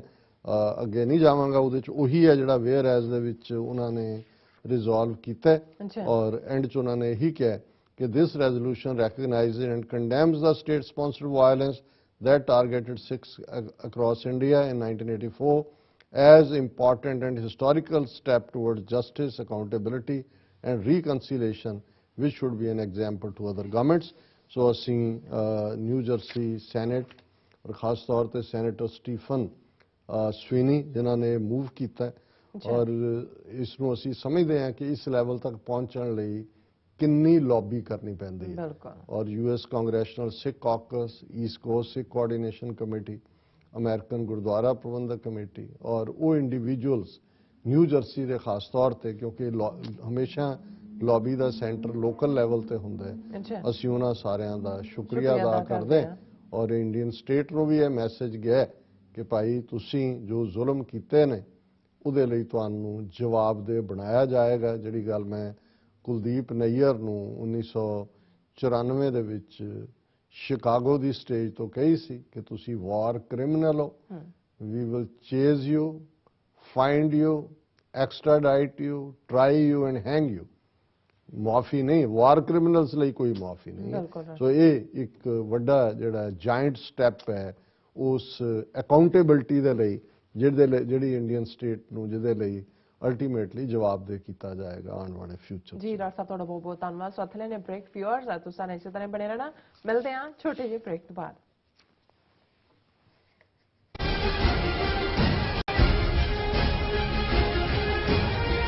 ਕੀ ਤੁਸੀਂ ਰੋਜ਼ਾਨਾ ਕੰਮ ਤੇ ਆਪਣਾ ਵਧੇਰੇ ਸਮਾਂ ਬਿਤਾਉਣ ਤੋਂ ਪਰੇਸ਼ਾਨ ਹੋ? ਆਪਣੀ ਪੂੰਜੀ ਨੂੰ ਕੰਮ ਤੇ ਲਗਾਓ, ਸਾਡੇ ਨਾਲ ਇਨਵੈਸਟ ਕਰੋ। ਅਸੀਂ ਤੁਹਾਡੀ ਪੂੰਜੀ ਤੋਂ ਤੁਹਾਡੇ ਲਈ ਵਧੇਰੇ ਪੈਸੇ ਬਣਾ ਸਕਦੇ ਹਾਂ। ਅਸੀਂ ਪ੍ਰਾਈਵੇਟ ਇਕੁਇਟੀ ਇਨਵੈਸਟਮੈਂਟ ਫਰਮ ਹਾਂ ਤੇ ਕਮਰਸ਼ੀਅਲ ਰੀਅਲ ਏਸਟੇਟ ਵਿੱਚ ਮਾਹਿਰ ਹਾਂ। Property management, leasing, asset management, commercial real estate investment ਵਿੱਚ ਸਾਰੀਆਂ ਸੇਵਾਵਾਂ ਲਈ ਅਮਰੀਕਾ ਭਰ ਵਿੱਚੋਂ ਤੁਸੀਂ ਸਾਡੇ ਤੱਕ ਪਹੁੰਚ ਕਰ ਸਕਦੇ ਹੋ। ਆਜ਼ਾਦ ਕਮਰਸ਼ੀਅਲ ਰੀਅਲਟੀ ਸਰਵਿਸਿਜ਼ ਤੇ Azad family trust 701 north Post Oak road, suite number 204, Houston, Texas. ਤੁਸੀਂ ਸਾਨੂੰ ਸਾਡੇ ਫੋਨ ਨੰਬਰ 7136861277 ਤੇ ਵੀ ਸੰਪਰਕ ਕਰ ਸਕਦੇ ਹੋ। ਆਜ਼ਾਦ ਕਮਰਸ਼ੀਅਲ ਰੀਅਲਟੀ ਸਰਵਿਸਿਜ਼। ਕੀ ਤੁਸੀਂ ਆਪਣੇ ਟੈਕਸਸ ਨੂੰ ਲੈ ਕੇ ਚਿੰਤਤ ਹੋ?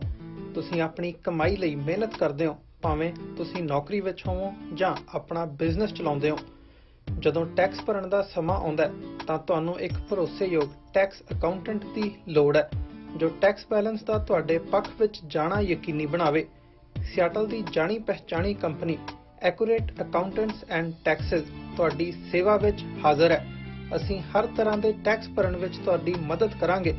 ਟੈਕਸ ਸੰਬੰਧੀ ਕਿਸੇ ਵੀ ਤਰ੍ਹਾਂ ਦੇ ਸਵਾਲ ਲਈ ਅੱਜ ਹੀ ਸਾਡੇ ਤੱਕ ਪਹੁੰਚ ਕਰੋ। Accurate accountants and Texas.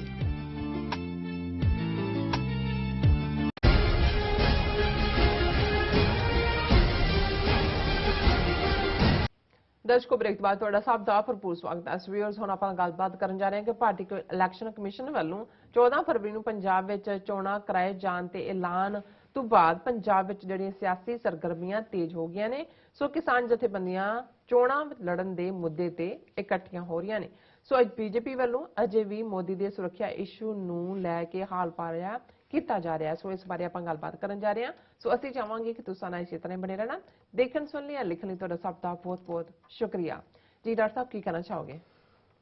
ਦੇਖੋ ਵੈਸੇ ਤਾਂ ਪੰਜਾਬ ਹਮੇਸ਼ਾ ਇੱਕ ਵੋਲੇਟਾਈਲ ਸਿਚੁਏਸ਼ਨ 'ਚ ਰਿਹਾ। ਹਿਸਟਰੀ ਦਾ ਸਾਰਾ ਹੀ ਪਾਰਟ ਤੁਸੀਂ ਦੇਖੋ, ਹਜ਼ਾਰਾਂ ਸਾਲਾਂ ਦਾ ਇਤਿਹਾਸ ਤੇ ਕਿਉਂਕਿ ਜਿਹੜਾ ਮਗਰਬ ਦਾ ਦਰਵਾਜ਼ਾ ਵੈਸਟਰਨ ਕੋਰੀਡੋਰ ਉਹ ਦਰਾ ਖੈਬਰ ਔਰ ਉਹ ਸਾਰਾ ਖਿੱਤਾ ਉਸ ਰਾਹੀਂ ਸਾਰੇ ਹਮਲਾਵਰ ਇਸ 5 ਦਰਿਆਵਾਂ ਦੀ ਧਰਤੀ ਤੇ ਆਉਂਦੇ ਸੀ ਔਰ ਇੱਥੋਂ ਹੀ ਅੱਗੇ ਨਿਕਲ ਕੇ ਜਾਂਦੇ ਸੀ। ਸੋ ਜਿਹੜੀਆਂ ਅਲੈਗਜ਼ੈਂਡਰ ਦੇ ਜ਼ਮਾਨੇ ਤੋਂ ਜਾਂ ਉਸ ਤੋਂ ਵੀ ਪਹਿਲਾਂ ਜਿਹੜੇ ਟਰਾਈਬ ਕਬੀਲੇ ਆਉਂਦੇ ਰਹੇ ਹੀ ਮੇਨ ਦਰਵਾਜ਼ਾ ਸੀ ਔਰ ਇਹ ਵਰਤਾਰਾ ਜਾਰੀ ਰਿਹਾ 18ਵੀਂ ਸਦੀ 'ਚ ਤਾਂ ਕਾਫੀ ਇਸ ਹੱਦ ਤੱਕ ਪਹੁੰਚਿਆ ਜਦੋਂ ਕਿ ਬਾਬਾ ਬੁੱਲੇ ਸ਼ਾਹ ਇਹ ਕਹਿਣ ਤੇ ਜਿਹੜੇ ਨੇ ਉਹਨਾਂ ਨੇ ਕਿਹਾ ਕਿ ਖਾਦਾ ਪੀਤਾ ਲਾਏ ਦਾ ਰਹਿੰਦਾ ਅਹਿਮਦ ਸ਼ਾਹ ਦਾ ਕਿ ਭਾਈ ਜੋ ਮਰਜ਼ੀ ਖਾ ਪੀ ਲਓ। ਸੋ ਹੁਣ ਵੀ ਬਹੁਤ ਵਾਰੀ ਜਦੋਂ ਅਸੀਂ ਸਾਊਥ ਦੀਆਂ ਇੰਡੀਅਨ ਸਟੇਟਾਂ ਜਾਂ ਸਬ ਕੰਟੀਨੈਂਟ ਦੀਆਂ ਸਾਊਥ ਨੂੰ ਦੇਖਦੇ ਹਾਂ ਜਿਹੜੇ ਸਮੁੰਦਰਾਂ ਦੇ ਨਾਲ ਨਾਲ ਤੁਹਾਨੂੰ ਬੜੇ ਉਹ ਸ਼ਾਂਤ ਮਿਜ਼ਾਜ ਲੋਕ ਔਰ ਉਹਨਾਂ ਦੀਆਂ ਕਈ ਮਾਮਲਿਆਂ 'ਚ ਪ੍ਰੋਗਰੈਸ ਵੀ ਜਿਹੜੀ ਲੱਗਦੀ ਹੁੰਦੀ ਹੈ ਕਿ ਵੀ ਇਹਨਾਂ ਦਾ ਤਹਿਜ਼ੀਬ ਜਾਂ ਦੂਜੇ 'ਚ ਕੀ ਹੋਇਆ। ਤੇ ਬਹੁਤ ਵਾਰ ਅਸੀਂ ਪੰਜਾਬ 'ਚ ਇਸ ਨਾਲ ਜਦੋਂ ਕੰਪੇਅਰ ਕਰਨ ਦੀ ਕੋਸ਼ਿਸ਼ ਕਰਦੇ ਹਾਂ ਦੋਵੇਂ ਹੀ ਪੰਜਾਬ ਹੋਣ ਦੋ ਉਸ ਪਾਸੇ ਫਿਰ ਇਸ ਗੱਲ ਦਾ ਧਿਆਨ ਰਹੇ ਕਿ ਉਹ ਤਾਂ ਸਮੁੰਦਰਾਂ ਦੇ ਕੰਢੇ ਬੈਠੇ ਸਦੀਆਂ ਤੋਂ ਕਾਮ ਪੀਸ ਉਹਨਾਂ ਨੂੰ ਤਾਂ ਕੋਈ ਡਿਸਟਰਬ ਹੀ ਨਹੀਂ ਸੀ ਕਰਦਾ। ਇੱਥੇ ਤੇ ਹਰ ਚੜ੍ਹਦੇ ਵਰੇ 'ਚ ਜਿਹੜਾ ਹੈ ਤੇ ਕਈ ਵਾਰੀ ਸਾਲ 'ਚ ਜ਼ਿਆਦਾ ਵਾਰ ਵੀ ਹਮਲਾਵਰ ਔਰ ਦੂਜੇ ਉਹ ਆ ਕੇ ਅਪਸੈਟ ਕਰਦੇ ਸੀ। ਸੋ ਜਿੰਨਾ ਪੰਜਾਬ ਦੀ ਧਰਤੀ ਦੇ ਲੋਕ ਕਿਸੇ ਐਮਰਜੈਂਸੀ ਸਿਚੁਏਸ਼ਨ ਨੂੰ ਲੌਂਗ ਟਰਮ ਨਾਲ ਸਾਡੀ ਪਲੈਨਿੰਗ ਹੁੰਦੀ ਹੈ, ਐਡਹੌਕਿਜ਼ਮ ਇੱਥੋਂ ਹੀ ਆਇਆ। ਕਿਉਂਕਿ ਜਦੋਂ ਤੱਕ ਤੁਹਾਨੂੰ ਕੋਈ ਸਦੀਆਂ ਸਟੇਬਿਲਿਟੀ ਦੀਆਂ ਨਾ ਮਿਲਣ ਤੇ ਤੁਸੀਂ ਨਾ ਉਹ ਤਹਿਜ਼ੀਬ ਡਿਵੈਲਪ ਹੁੰਦੀ ਹੈ, ਨਾ ਤੁਹਾਡਾ ਇੱਕ ਬੈਲੈਂਸ ਹੁੰਦਾ, ਨਾ ਤੁਹਾਡੀ ਉਹ ਪਲੈਨਿੰਗ ਹੁੰਦੀ ਹੈ। ਇਸ ਲਈ ਸਾਡੇ ਸਭ ਕੁਝ ਹੀ ਪਲ ਪਲ ਹੀ ਬਦਲਦਾ। ਔਰ ਕਿਸੇ ਨੇ ਠੀਕ ਕਿਹਾ, ਉਹਨੇ ਕਿਹਾ ਜੀ ਗੌਰਮੈਂਟ, ਉਹ ਕਹਿੰਦਾ ਜੀ ਕੀ ਮਤਲਬ ਹੈ? ਕਹਿੰਦਾ ਜਿਹੜਾ ਮਿੰਟ ਮਿੰਟ ਤੇ ਗੌਰ ਕਰੇ ਕਿ ਵੀ ਉੱਥੇ ਤਾਂ ਹਰ ਪਲ ਹਰ ਮਿੰਟ ਜਿਹੜਾ ਉਹ ਸਿਨੈਰੀਓ ਬਦਲਦਾ ਰਹਿੰਦਾ ਹੈ। ਹੁਣ ਪੰਜਾਬ ਦੇ ਵਿੱਚ ਜ਼ਾਹਰ ਹੈ ਕਿ ਜਿਹੜਾ ਚੋਣਾਂ ਦਾ ਬਿਗਲ ਵੱਜ ਗਿਆ। ਬੇਸ਼ੱਕ ਚੋਣਾਂ ਤਾਂ ਯੂਪੀ 'ਚ, ਪੰਜਾਬ 'ਚ, ਗੋਆ 'ਚ, ਮਨੀਪੁਰ, ਉੱਤਰਾਖੰਡ 5 ਸਟੇਟਾਂ 'ਚ ਹੋ ਰਹੀਆਂ ਨੇ ਔਰ 14 ਫਰਵਰੀ ਪਹਿਲੇ ਸਟੈਪ ਤੋਂ ਲੈ ਕੇ ਮਿਡ ਮਾਰਚ ਤੱਕ ਰਿਜ਼ਲਟ ਮਾਰਚ ਹੋਣੇ ਨੇ। ਪਰ ਪੰਜਾਬ 'ਚ 14 ਫਰਵਰੀ ਦਾ ਐਲਾਨ ਦਾ ਮਤਲਬ ਇਹ ਹੈ ਕਿ ਹਫ਼ਤੇ ਦਾ ਵਿੱਚ ਰਹਿ ਗਏ 4। 15 ਜਨਵਰੀ ਤੱਕ ਵੈਸੇ ਵੀ ਪਾਬੰਦੀ ਲਾ ਦਿੱਤੀ, ਕੋਈ ਵੱਡੀਆਂ ਰੈਲੀਆਂ ਨਹੀਂ ਹੋ ਸਕਦੀਆਂ। ਕਿਉਂਕਿ ਹੁਣ ਤੁਸੀਂ ਦੇਖੋ ਵੀ ਇਲੈਕਸ਼ਨ ਕਮਿਸ਼ਨਰ ਨੂੰ ਤਾਂ ਕਾਬੂ ਕੀਤਾ ਹੋਇਆ RSS ਨੇ। ਉਹ ਜਦੋਂ ਉਹਨਾਂ ਨੇ ਕਿਹਾ ਵੀ ਰੈਲੀਆਂ ਨਹੀਂ ਹੋਣਗੀਆਂ, ਤੁਸੀਂ ਸੋਸ਼ਲ ਮੀਡੀਆ ਦਾ ਕਰੋ, ਤੇ ਆਲਰੇਡੀ ਜਿਸ ਲੈਵਲ ਦੇ ਉੱਤੇ ਜੇ ਯੂਪੀ ਔਰ ਈਵਨ ਪੰਜਾਬ 'ਚ ਵੀ, ਯੂਪੀ 'ਚ ਖਾਸ ਤੌਰ ਤੇ ਅਸੀਂ ਦੇਖਿਆ ਕਿੰਨੇ ਹਜ਼ਾਰ ਉਹ LSD ਕੇ ਕੀ ਸਕਰੀਨਾਂ ਲੱਗਣਗੀਆਂ। ਬੀਜੇਪੀ ਦਾ 6500 ਵਰਕਰ ਉਹਨੇ ਵਾਰ ਹਾਊਸ ਟਾਈਪ ਜਿਹੜੇ ਨੇ ਆਪਣੇ ਬਣਾ ਲਏ, WhatsApp ਗਰੁੱਪ ਹਜ਼ਾਰਾਂ ਦੀ ਗਿਣਤੀ 'ਚ, ਕਿਵੇਂ ਕੀ ਹੈ। ਹੁਣ ਇਹ ਵੀ ਉਹਨਾਂ ਨੇ ਇਲੈਕਸ਼ਨ ਕਮਿਸ਼ਨ ਨੇ ਐਡਵਾਂਟੇਜ ਦੇਣ ਲਈ ਕੀਤਾ ਕਿ ਜਿਹੜੇ ਕਾਮਨ ਜਿਹੜੇ ਬੀਜੇਪੀ ਦੀ ਵਿਰੋਧੀ ਧਿਰ ਹੈ, ਜਿਵੇਂ ਯੂਪੀ ਦੇ ਵਿੱਚ ਸੋਸ਼ਲਿਸਟ ਪਾਰਟੀ, ਯਾਦਵ ਕਾਫੀ ਪ੍ਰੋਮੀਨੈਂਟ, ਜਾਂ ਪੰਜਾਬ ਦੇ ਵਿੱਚ ਚੈਲੰਜ ਹੋ ਰਿਹਾ ਸੀ, ਹੁਣ ਉਹਨਾਂ ਦੇ ਕੋਲ ਤਾਂ ਨਾ ਉਹਨੇ ਸਾਧਨ ਨੇ ਨਾ ਦੂਸਰਾ ਵੀ ਆਮ ਜਦੋਂ ਰੈਲੀਆਂ 'ਚ ਲੋਕ ਇਕੱਠੇ ਹੁੰਦੇ ਸੀ ਲੱਖਾਂ, ਇੱਕ ਵੇਵ ਵੀ ਬਣਦੀ ਹੈ ਲੋਕਾਂ 'ਚ ਹੁੰਦਾ ਸੀ ਦੇਖੋ ਜੀ ਉੱਥੇ ਇੰਨੇ ਆਏ ਤਾਂ ਇਹਨਾਂ ਦਾ ਤਖਤਾ ਪਲਟਿਆ ਜਾਣਾ। ਸੋ ਉਹਨਾਂ ਨੇ ਉਹਨਾਂ ਤੋਂ ਉਹ ਵੈਪਨ ਵੀ ਰੈਲੀਆਂ ਕਰ, ਹਾਲਾਂ ਬਹਾਨਾ COVID-19 ਦੀ ਹੈ, ਪਰ ਮੋਦੀ ਜਦੋਂ ਆਪ ਤੁਰਿਆ ਫਿਰਦਾ ਸਾਰੇ ਹੁਣ ਤੱਕ ਵੀ, ਉਦੋਂ ਕਿੱਥੇ ਗਏ? ਕੋਵਿਡ ਦੀਆਂ ਰਿਸਟ੍ਰੇਂਟ ਜੇ ਫਿਰੋਜ਼ਪੁਰ 'ਚੋਂ ਲੱਖ ਬੰਦੇ ਨੂੰ ਉਹਨੇ ਐਡਰੈਸ ਕਰਨਾ ਸੀ, ਜਿੱਥੋਂ ਯੂਪੀ 'ਚੋਂ ਕਰਦਾ ਆਇਆ ਉਹ ਬਨਾਰਸ ਤੋਂ ਲੈ ਕੇ ਦੂਜੇ ਤੱਕ, ਉੱਥੇ ਤੁਸੀਂ ਦੇਖ ਲਓ ਕਿੰਨੀ ਸੋਸ਼ਲ ਡਿਸਟੈਂਸਿੰਗ ਹੈ। ਪਰ ਇੱਥੇ ਇਲੈਕਸ਼ਨ ਕਮਿਸ਼ਨ ਨੂੰ ਵਰਤ ਲਿਆ ਗਿਆ ਜੀ ਤੁਸੀਂ ਇਹ ਨਹੀਂ ਕਰਨਾ। ਪਰ ਅਸੀਂ ਬਾਕੀ ਸਟੇਟਾਂ ਦੀ ਗੱਲ ਨਹੀਂ ਕਰਾਂਗੇ।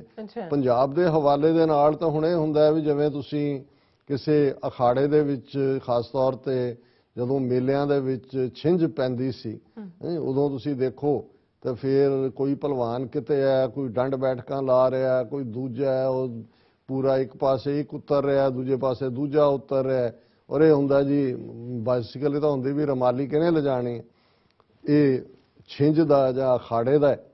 ਦੂਸਰੇ ਪਾਸੇ ਅਸੀਂ ਸਰਕਸ ਦੀ ਗੱਲ ਕਰਦੇ ਹਾਂ। ਸਰਕਸ ਦੇ ਵਿੱਚ ਤੁਸੀਂ ਦੇਖੋ ਕਿ ਵੀ ਉਹ ਵੀ ਕਿਵੇਂ ਕੋਆਰਡੀਨੇਟਡ ਹੁੰਦਾ ਹੈ, ਵੀ ਬਾਂਦਰ ਨੇ ਕਿਵੇਂ ਨੱਚਣਾ ਹੈ, ਰਿਛ ਨੇ ਆ ਕੇ ਕੀ ਕਰਨਾ ਹੈ, ਸ਼ੇਰ ਸਿਰਫ ਲਿਆ ਕੇ ਉਹਨੂੰ ਵਾਪਸ ਉਹਨੇ ਰਿੰਗ ਮਾਸਟਰ ਨੇ ਹੀ ਦੱਸਣਾ ਹੈ ਕਿ ਵੀ ਸ਼ੇਰ ਮੈਨੂੰ ਕਿਵੇਂ ਓਬੇ ਕਰ ਰਿਹਾ। ਔਰ ਇਸ ਕਿਸਮ ਦੇ ਜਿਹੜੇ ਨੇ ਬਾਕੀ ਜੋਕਰ ਖੜੇ ਕੀਤੇ ਹੁੰਦੇ ਨੇ, ਉਹ ਆਪਣੇ ਜੋਕ ਸੁਣਾ ਰਹੇ ਹੁੰਦੇ ਨੇ। ਸੋ ਪੰਜਾਬ ਦਾ ਸਿਨੈਰੀਓ ਜਿੱਥੇ 117 ਅਸੈਂਬਲੀ ਸੀਟਾਂ ਨੇ ਔਰ ਜਿੱਥੇ ਇੰਨੇ ਕੁ ਦੁਸ਼ਮਣ ਨੇ, ਬਹੁਤ ਵਾਰੀ ਉਹ ਅਖਾਣ ਤਾਂ ਪੰਜਾਬ 'ਚ ਕੱਲੀ ਜਿੰਦ ਸਾਰਾ ਤਖਤ ਹਜ਼ਾਰਾ ਦੇ ਨਾਲ ਕਿਹਾ ਜਾਂਦਾ ਹੈ। ਪਰ ਮੈਂ ਸਮਝਦਾ ਵੀ ਤੁਸੀਂ ਦੇਖੋ ਸਟੇਟ ਜਿਹੜੀ ਹੈ ਸਿੱਖਾਂ ਨੂੰ ਮਾਰਨ ਤੇ ਲੱਗੀ ਹੋਈ ਹੈ, ਛੋਟੀ ਜਿਹੀ ਸਟੇਟ 50,300 ਸਕੁਅਰ ਕਿਲੋਮੀਟਰ ਦੀ, ਉਹਦੇ 'ਚ ਵੀ ਸਿੱਖ ਜਿਹੜੇ ਨੇ ਉਹ ਇੱਕ ਉਹਨਾਂ ਦੀ ਡੈਮੋਗ੍ਰਾਫਿਕ ਚੇਂਜ ਕਰਨ ਵੱਲ ਪੂਰਾ ਜ਼ੋਰ ਲਾਇਆ ਹੋਇਆ। ਵੱਡੀ ਗਿਣਤੀ 'ਚ 1.5-2 ਲੱਖ ਸਟੂਡੈਂਟ ਹਰ ਸਾਲ ਉੱਥੋਂ ਨਿਕਲ ਆਉਂਦਾ, ਐਕਸੋਡਸ ਹੋ ਰਿਹਾ। ਅੱਧਾ ਤੁਸੀਂ ਡਰੱਗੀ ਬਣਾਇਆ ਹੋਇਆ, ਕਿਸਾਨ ਸੁਸਾਈਡ ਕਰ ਰਹੇ ਨੇ। ਉਸ ਸਾਰੇ ਦੇ ਬਾਵਜੂਦ ਤੁਸੀਂ ਇਕਨੋਮਿਕਲ ਜੈਨੋਸਾਈਡ ਦਾ ਫਾਈਨਲ ਸਟੈਪ ਲਿਆਂਦਾ, ਕਾਨੂੰਨ ਖੇਤੀ 3 ਕਾਨੂੰਨ ਲਿਆਂਦੇ ਜਿਹੜੇ ਜ਼ਾਹਰ ਹੈ ਉਹਨਾਂ ਨੇ ਆਪਣੀ ਜਿਹੜੀ ਹੈ ਰੈਜ਼ਿਸਟੈਂਸ ਨਾਲ ਵਾਪਸ ਕਰਵਾਏ। ਹੁਣ ਇਸ ਸਾਰੇ ਦੇ ਚਲਦਿਆਂ ਵੀ ਇਹ ਕਿੰਨਾ ਵੱਡਾ ਹੈ, ਇਸ ਨੂੰ ਉਹ ਸਿੱਖ ਕੌਮ ਨੂੰ ਐਜ਼ ਏ ਖਤਰਾ ਦੇਖਦੇ ਨੇ, ਡੇਂਜਰ ਦੇਖਦੇ ਨੇ, ਔਰ ਕਿਵੇਂ ਨੈਗੇਟਿਵਿਟੀ ਹੈ। ਅਸੀਂ ਉਹ ਮੋਦੀ ਦੀ ਗਿਮਿਕ ਦੇਖੀ, ਟੋਟਲ ਫੇਲਿਅਰ 5 ਜਨਵਰੀ ਨੂੰ, ਤੇ ਕਿਵੇਂ ਉਹਨੇ ਇੱਕ ਜੁਮਲਾ ਛੱਡਿਆ ਜਾਣ ਲੱਗਿਆ कि जी मैं जिंदा वापस, अपने चीफ मिनिस्टर चन्नी से कह देना कि मैं जिंदा वापस आ गया हूँ बठिंडा। और अजे उन्होंने पूरा रिड़क रहे ने जी वो पूरियां धमकियां जैनोसाइड दियां सिखां नूं ये वो। और चन्नी ने किसी प्रैस कॉन्फ्रेंस कह दिता कि जी मैं इस बारे प्रियंका नूं भी जिहड़ा वो ब्रीफ कर दिता सी, क्योंकि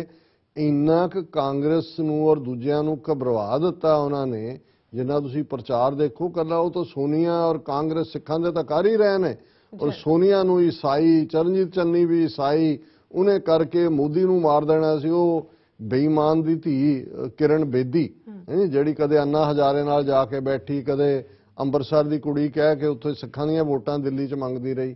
ਉਹ ਵੀ ਕੱਲ ਪਰਸੋਂ ਕਿਸੇ ਟੀਵੀ ਚੈਨਲ ਤੇ ਕਹਿ ਰਹੇ ਸੀ ਇਹ ਤਾਂ ਮੋਦੀ ਜੀ ਬਚ ਕੇ ਆ ਗਏ, ਇਹ ਤਾਂ ਭਗਵਾਨ ਦਾ ਸ਼ੁਕਰ ਹੈ, ਨਹੀਂ ਤਾਂ ਉਹਨਾਂ ਨੂੰ ਪੁਲ ਦੇ ਉੱਤੇ ਘੇਰਿਆ ਸੀ। ਜੇ ਉਹ ਪੁਲ ਤੇ ਉਹਦੀ ਗੱਡੀ ਪਹੁੰਚ ਜਾਂਦੀ, ਥੱਲੇ ਪਤਾ ਨਹੀਂ ਟਾਈਮ ਬੰਬ ਲਾ ਦੇਣਾ ਸੀ, ਕੀ ਕਰ ਦੇਣਾ ਸੀ, ਉਹ ਉੱਡ ਜਾਣ। ਮਤਲਬ ਉਹਨਾਂ ਨੇ ਇਸ ਕਿਸਮ ਦਾ ਕਰ ਦਿੱਤਾ ਹੈ ਕਿ ਵੀ ਈਵਨ ਕਾਂਗਰਸ ਦੀ ਲੀਡਰਸ਼ਿਪ, ਪ੍ਰਿੰਕਾ ਗਾਂਧੀ ਨੇ ਅੱਜ ਕਿਹਾ ਕਿ ਜੀ ਮੈਂ ਤਾਂ ਜਿਹੜਾ ਮੈਨੂੰ ਕੋਈ ਬਰੀਫਿੰਗ, ਕਿਉਂਕਿ ਜਦੋਂ ਉਹ ਹੋਇਆ ਵੀ ਬਰੀਫ ਕੀਤਾ ਫਿਰ ਇਹ ਖੁੱਲ ਗਿਆ ਜੀ ਉਹਦੇ ਕੋਲ ਤਾਂ ਕੋਈ ਕਨਸਟੀਟਿਊਸ਼ਨਲ ਅਹੁਦਾ ਹੀ ਨਹੀਂ ਹੈ, ਇਹ ਕਿਵੇਂ ਉਹਨੇ ਸਰਕਾਰੀ ਭੇਦ। ਉਹਨੇ ਕਿਹਾ ਜੀ ਇਹ ਰੌਲਾ ਪੈ ਰਿਹਾ ਸੀ, ਮੈਨੂੰ ਵੀ ਮੋਦੀ ਜੀ ਦੀ ਜਾਨ ਦਾ ਬਹੁਤ ਫਿਕਰ ਹੋਇਆ, ਮੈਂ ਤਾਂ ਚੰਨੀ ਨੂੰ ਕਾਲ ਕੀਤਾ ਸੀ ਤੇ ਪੁੱਛਿਆ ਹੀ ਸੀਗਾ। ਹੁਣ ਇੱਕ ਪਾਸੇ ਤਾਂ ਇਹ ਚੱਲ ਰਿਹਾ ਤੇ ਚੋਣਾਂ 'ਚ ਕੀ ਹੋਏਗਾ, ਕੀ ਨਤੀਜੇ, ਜਿਵੇਂ ਮੈਂ ਕਿਹਾ ਵੀ ਪੰਜਾਬ, ਇਹਦੇ 'ਚ ਕੋਈ ਸ਼ੱਕ ਨਹੀਂ ਹੈ ਕਿ ਪੰਜਾਬ ਨੇ ਹਿੰਦੂ ਤਵੀਆਂ ਦੇ ਰੱਥ ਪਹਿਲਾਂ ਵੀ ਰੋਕੇ, 2014 2019 ਹਿਸਟਰੀ 'ਚ ਪੰਜਾਬ ਨੇ ਜ਼ਾਬਰਾਂ ਨੂੰ ਜਿਹੜਾ ਉਹ ਪੜ੍ਹਨੇ ਪਾਇਆ। ਪਰ ਇਸ ਵੇਲੇ ਇਸ ਅਸੈਂਬਲੀ, ਇਸ ਇਲੈਕਸ਼ਨ ਸਿਨੈਰੀਓ 'ਚ ਕੀ ਨਿਕਲੇਗਾ,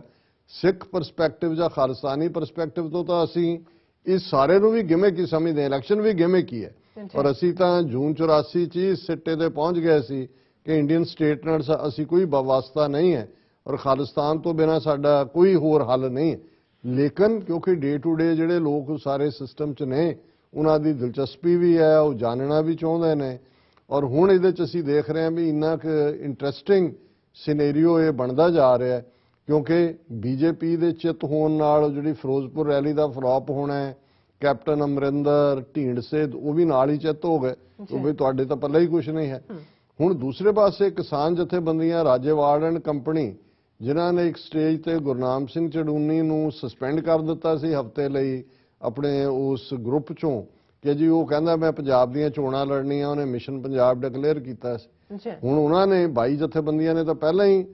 ਜਿਹੜਾ ਸੰਯੁਕਤ ਸਮਾਜ ਮੋਰਚਾ ਬਣਾ ਕੇ ਚੋਣਾਂ ਲੜਨ ਦਾ ਫੈਸਲਾ ਕੀਤਾ ਸੀ। ਹੁਣ ਉਹਨਾਂ ਨੇ ਕੱਲ ਪ੍ਰੈਸ ਕਾਨਫਰੰਸ ਕਰਕੇ ਕਿਹਾ ਕਿ ਜੀ ਚੜੂਨੀ ਨਾਲ ਵੀ ਗੱਲਬਾਤ ਚੱਲ ਰਹੀ ਹੈ, ਉਹ ਵੀ ਸਾਡੇ ਨਾਲ ਆ ਰਿਹਾ ਹੈ, ਦੂਸਰਾ ਵੀ ਆ ਰਿਹਾ ਹੈ, ਅਸੀਂ ਆਪਣੇ ਤੌਰ ਦੇ ਉੱਤੇ ਕਿਸਾਨ ਮੋਰਚਾ ਜਿਹੜਾ ਉਹ 117 ਸੀਟਾਂ ਤੇ ਫਾਇਰ ਕਰੇਗਾ, ਆਪਣੇ ਕੈਂਡੀਡੇਟ ਜਿਹੜਾ ਖੜਾ ਕਰੇਗਾ। ਸੋ ਆਉਣ ਵਾਲੇ ਦਿਨਾਂ 'ਚ ਅਸੀਂ ਇਸ ਦੇ ਉੱਤੇ ਹੋਰ ਵੀ ਗੱਲਬਾਤ ਕਰਾਂਗੇ, ਕਿਉਂਕਿ ਜੋ ਸਿਨੈਰੀਓ ਐਮਰਜ ਹੋ ਰਿਹਾ। ਲੇਕਿਨ ਇਹ ਅਗੇਨ ਇਵੇਂ ਹੀ ਹੈ ਕਿ ਤੁਸੀਂ ਭੰਬਲ ਭੂਸਾ ਪਾ ਕੇ ਰੱਖੋ। ਇਸ ਵੇਲੇ ਇੰਨਾ ਕੁ ਭੰਬਲ ਭੂਸਾ ਹੈ ਕਿ ਜੇ ਅੱਜ ਐਕਸਪਰਟ ਬੜਤ ਦੇ ਰਹੇ ਹੁੰਦੇ ਨੇ ਕੇਜਰੀਵਾਲ ਦੀ ਪਾਰਟੀ ਨੂੰ ਕਿ ਜੀ ਰਾਜੇਵਾਲ ਜਾ ਰਿਹਾ ਹੈ, ਕੇਜਰੀਵਾਲ ਆਮ ਆਦਮੀ ਪਾਰਟੀ ਰਾਜੇਵਾਲ ਨੂੰ ਚੀਫ ਮਿਨਿਸਟਰ ਫੇਸ ਹੋਏਗਾ, ਤੇ ਅਗਲੇ ਕੱਲ ਅਸੀਂ ਦੇਖ ਰਹੇ ਹਾਂ ਕਿ ਰਾਜੇਵਾਲ ਬੈਠਾ ਹੈ ਕੇਜਰੀਵਾਲ ਕਰੋੜਾਂ ਰੁਪਏ ਲੈ ਕੇ ਟਿਕਟਾਂ ਦਿੰਦਾ। ਇਹ ਸਭ ਇਹ ਟ੍ਰੈਡੀਸ਼ਨਲ ਪਾਰਟੀਆਂ ਸੀ, ਸਭ ਨੂੰ ਹਰਾਣਾ। ਸੋ ਉੱਥੇ ਹਰ ਗਵਰਨਮੈਂਟ ਹੈ, ਅਜੇ ਤਾਂ ਗਵਰਨਮੈਂਟ ਬਣੀ ਨਹੀਂ, ਬਣਨ ਤੋਂ ਪਹਿਲਾਂ ਵੀ ਵੈਸੇ ਮਿੰਟ ਤੇ ਗੌਰ ਹੋ ਰਿਹਾ, ਪਰ ਅਸੀਂ ਇਸ ਟੌਪਿਕ ਤੇ ਫਿਰ ਵੀ ਗੱਲ ਕਰਦੇ ਰਹਾਂਗੇ। ਜੀ ਡਾਕਟਰ ਸਾਹਿਬ ਤੁਹਾਡਾ ਬਹੁਤ ਬਹੁਤ ਸ਼ੁਕਰੀਆ। ਸੋ ਇੱਥੇ ਲੈਣੇ ਬ੍ਰੇਕ। ਵਿਊਅਰਸ ਤੁਸੀਂ ਕਿਤੇ ਨਹੀਂ ਜਾਣਾ, ਮਿਲਦੇ ਹਾਂ after this short break.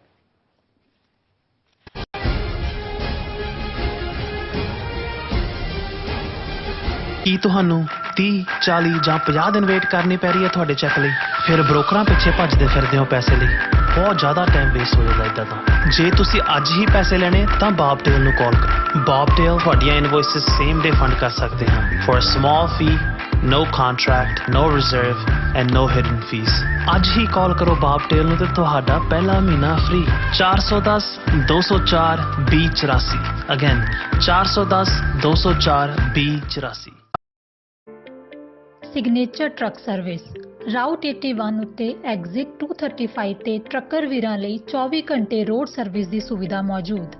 Heavy duty repair, oil change, ਪੁਰਾਣੇ ਅਤੇ ਨਵੇਂ tyre, computer diagnostic, DPF cleaning, brake service ਜਾਂ ਰਸਤੇ ਵਿੱਚ ਆਈ ਹਰ ਤਰ੍ਹਾਂ ਦੀ ਰਿਪੇਅਰ ਪ੍ਰੋਫੈਸ਼ਨਲ ਟੀਮ ਵੱਲੋਂ ਕੀਤੀ ਜਾਂਦੀ ਹੈ। ਬ੍ਰੇਕਫਾਸਟ, ਲੰਚ ਅਤੇ ਡਿਨਰ ਲਈ ਪੰਜਾਬੀ ਢਾਬੇ ਦਾ ਆਨੰਦ ਵੀ ਮਾਣੋ। ਡਰਾਈਵਰ ਅਤੇ ਟਰੱਕ ਆਪਰੇਟਰ ਵੀਰ ਡਿਸਪੈਚ ਦੀ ਸਰਵਿਸ ਲਈ ਸਾਡੇ ਨਾਲ ਸੰਪਰਕ ਕਰਨ। Signature truck service 58 triangle drive, ਵੇਅਰਸਕੇਪ, ਵਰਜੀਨੀਆ 24486।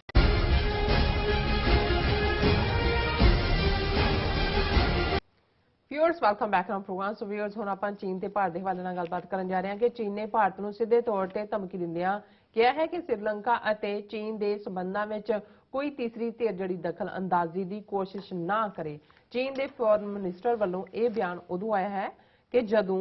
12 ਜਨਵਰੀ ਨੂੰ ਚੀਨ ਤੇ ਭਾਰਤ ਦੇ ਫੌਜੀ ਕਮਾਂਡਰਾਂ ਵਿਚਾਲੇ ਲੱਦਾਖ ਮੁੱਦੇ ਨੂੰ ਲੈ ਕੇ 14ਵੇਂ ਗੇੜ ਦੀ ਗੱਲਬਾਤ ਹੋਣ ਜਾ ਰਹੀ ਹੈ। ਸੋ ਇਸ ਬਾਰੇ ਆਪਾਂ ਗੱਲਬਾਤ ਕਰਨ ਜਾ ਰਹੇ ਹਾਂ। ਸੋ ਅਸੀਂ ਚਾਹਾਂਗੇ ਕਿ ਤੁਸੀਂ ਇਸੇ ਤਰ੍ਹਾਂ ਬਣੇ ਰਹਿਣਾ, ਦੇਖਣ ਸੁਣ ਲਈ ਲਿਖਣ ਲਈ ਤੁਹਾਡਾ ਸਭ ਦਾ ਬਹੁਤ ਬਹੁਤ ਧੰਨਵਾਦ। ਜੀ ਡਾਕਟਰ ਸਾਹਿਬ ਕੀ ਕਹਿਣਾ ਚਾਹੋਗੇ?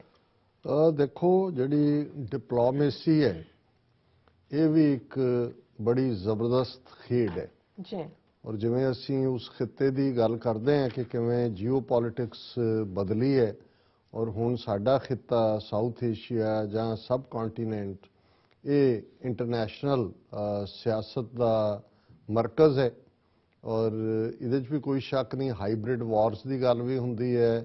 ਪ੍ਰੋਕਸੀ ਵਾਰਸ ਤਾਂ ਪਹਿਲਾਂ ਵੀ ਕੋਲਡ ਵਾਰ ਈਰਾ 'ਚ ਪ੍ਰੋਕਸੀ ਵਾਰਸ ਚੱਲ ਹੀ ਰਹੀਆਂ ਸੀ, ਪਰ ਮੈਨੂੰ ਇਹ ਲੱਗਦਾ ਵੀ ਇਸ ਸਾਰੇ ਨਾਲੋਂ ਜਿਹੜੀ ਇਸ ਵੇਲੇ ਵਾਰ ਹੈ ਉਹ ਵਾਰ ਆਫ ਨਰਵਸ ਹੈ। ਹੁਣ ਵਾਰ ਆਫ ਨਰਵਸ ਹੁੰਦਾ ਹੈ ਕਿ ਵੀ ਤੁਸੀਂ ਇੱਕ ਦਬਾਅ ਬਣਾ ਕੇ ਰੱਖਿਆ। ਹੁਣ ਜੇ ਰਸ਼ੀਆ ਦੇ ਉੱਤੇ ਦਬਾਅ ਬਣਾਇਆ ਜਾ ਰਿਹਾ ਸੀ, ਰਸ਼ੀਆ ਨੇ ਆਪਣਾ 80-90 ਹਜ਼ਾਰ ਸੋਲਜਰ ਲਿਆ ਕੇ ਯੂਕਰੇਨ ਦੇ ਬਾਰਡਰ ਤੇ ਖੜਾ ਕੀਤਾ ਤੇ ਅਮਰੀਕਾ ਔਰ ਨੈਟੋ ਦਬਾਅ ਬਣਾ ਰਿਹਾ ਸੀ ਕਿ ਵੀ ਉੱਥੋਂ ਇਹ ਕਿਤੇ ਯੂਕਰੇਨ ਤੇ ਅਟੈਕ ਨਾ ਕਰ ਦੇਣ। ਤੇ ਰਸ਼ੀਆ ਨੇ ਉਧਰ ਕਜ਼ਾਕਿਸਤਾਨ ਦੇ ਵਿੱਚ ਅਨਸਟੇਬਿਲਿਟੀ ਹੋਈ,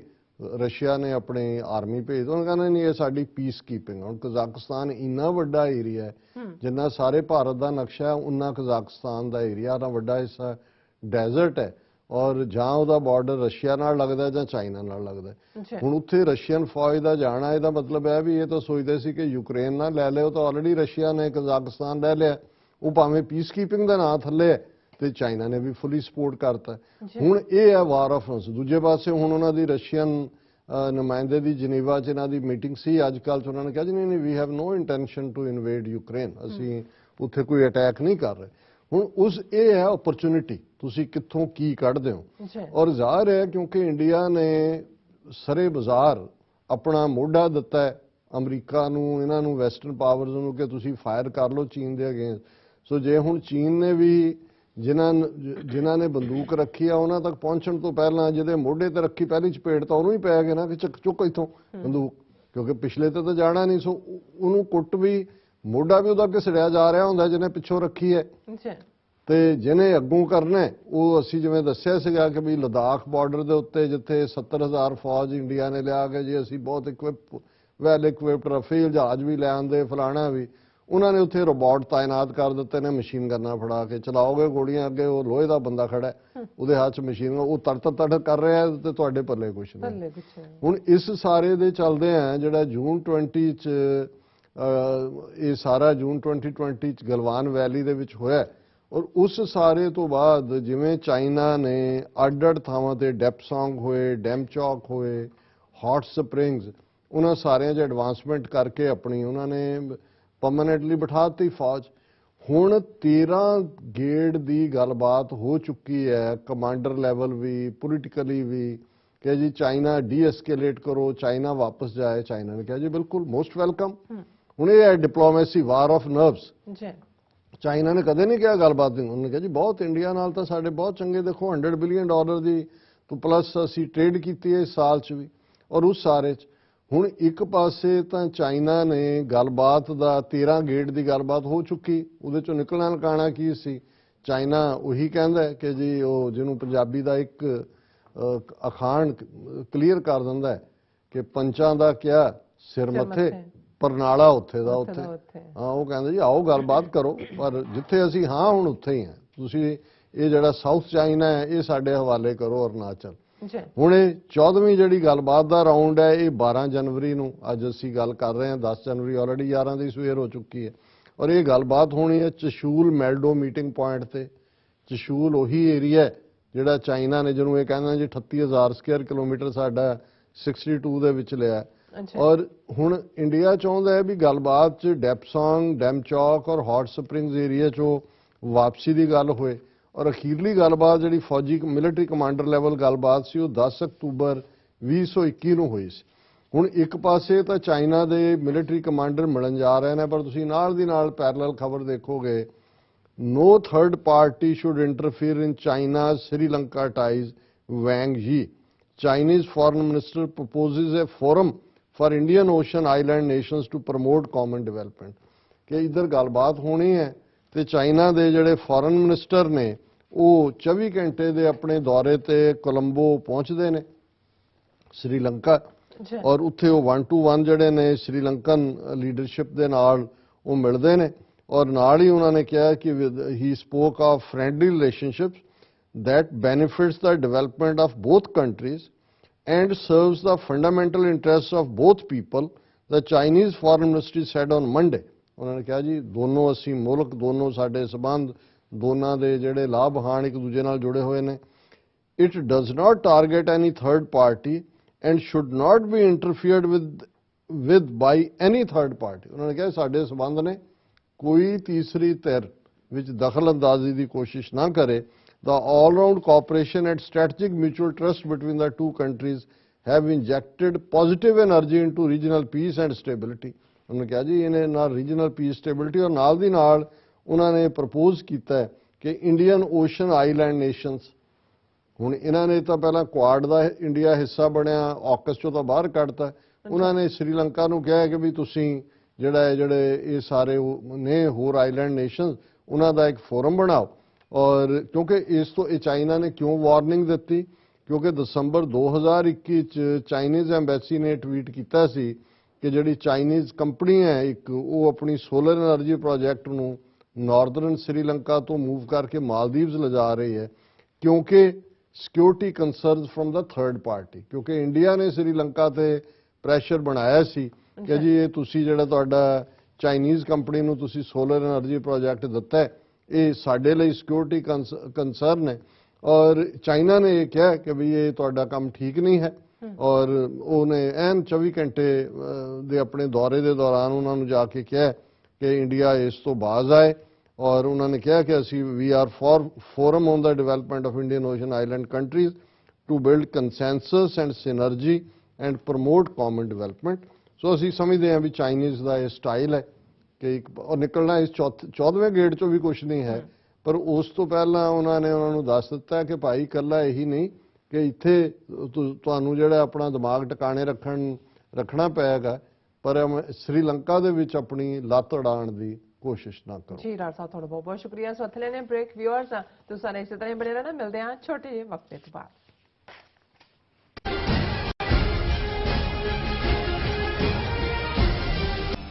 ਕਦੋਂ ਤੱਕ ਹਾਂ ਕਦੋਂ ਤੱਕ ਅਸੀਂ ਭਾਰਤ ਅਤੇ ਦੁਨੀਆ ਭਰ ਦੇ ਵਿੱਚ ਵਸਦੇ ਸਿੱਖਾਂ ਦੇ ਮਸਲਿਆਂ ਤੇ ਭਾਰਤੀ ਚੈਨਲਾਂ ਦਾ ਝੂਠਾ ਪ੍ਰੋਪੇਗੈਂਡਾ ਬਰਦਾਸ਼ਤ ਕਰਦੇ ਰਹਾਂਗੇ। ਆਓ ਮੇਰੇ ਨਾਲ ਜੁੜੋ ਪ੍ਰੋਗਰਾਮ ਗੁਫ਼ਤਗੂ ਵਿੱਚ ਸਿੱਖ ਨਜ਼ਰੀਏ ਤੋਂ ਰੋਜ਼ਾਨਾ ਵਾਪਰ ਰਹੀਆਂ ਘਟਨਾਵਾਂ ਦਾ ਵਿਸ਼ਲੇਸ਼ਣ ਕਰੀਏ। ਲਾਈਵ ਕਾਲਸ ਅਤੇ ਈਮੇਲਸ ਰਾਹੀਂ ਇਸ ਪ੍ਰੋਗਰਾਮ ਦਾ ਹਿੱਸਾ ਬਣੋ। ਮੰਡੇ ਟੂ ਫਰਾਈਡੇ ਰਾਤ 9:30 ਵਜੇ ਸਿਰਫ TV 84 ਤੇ।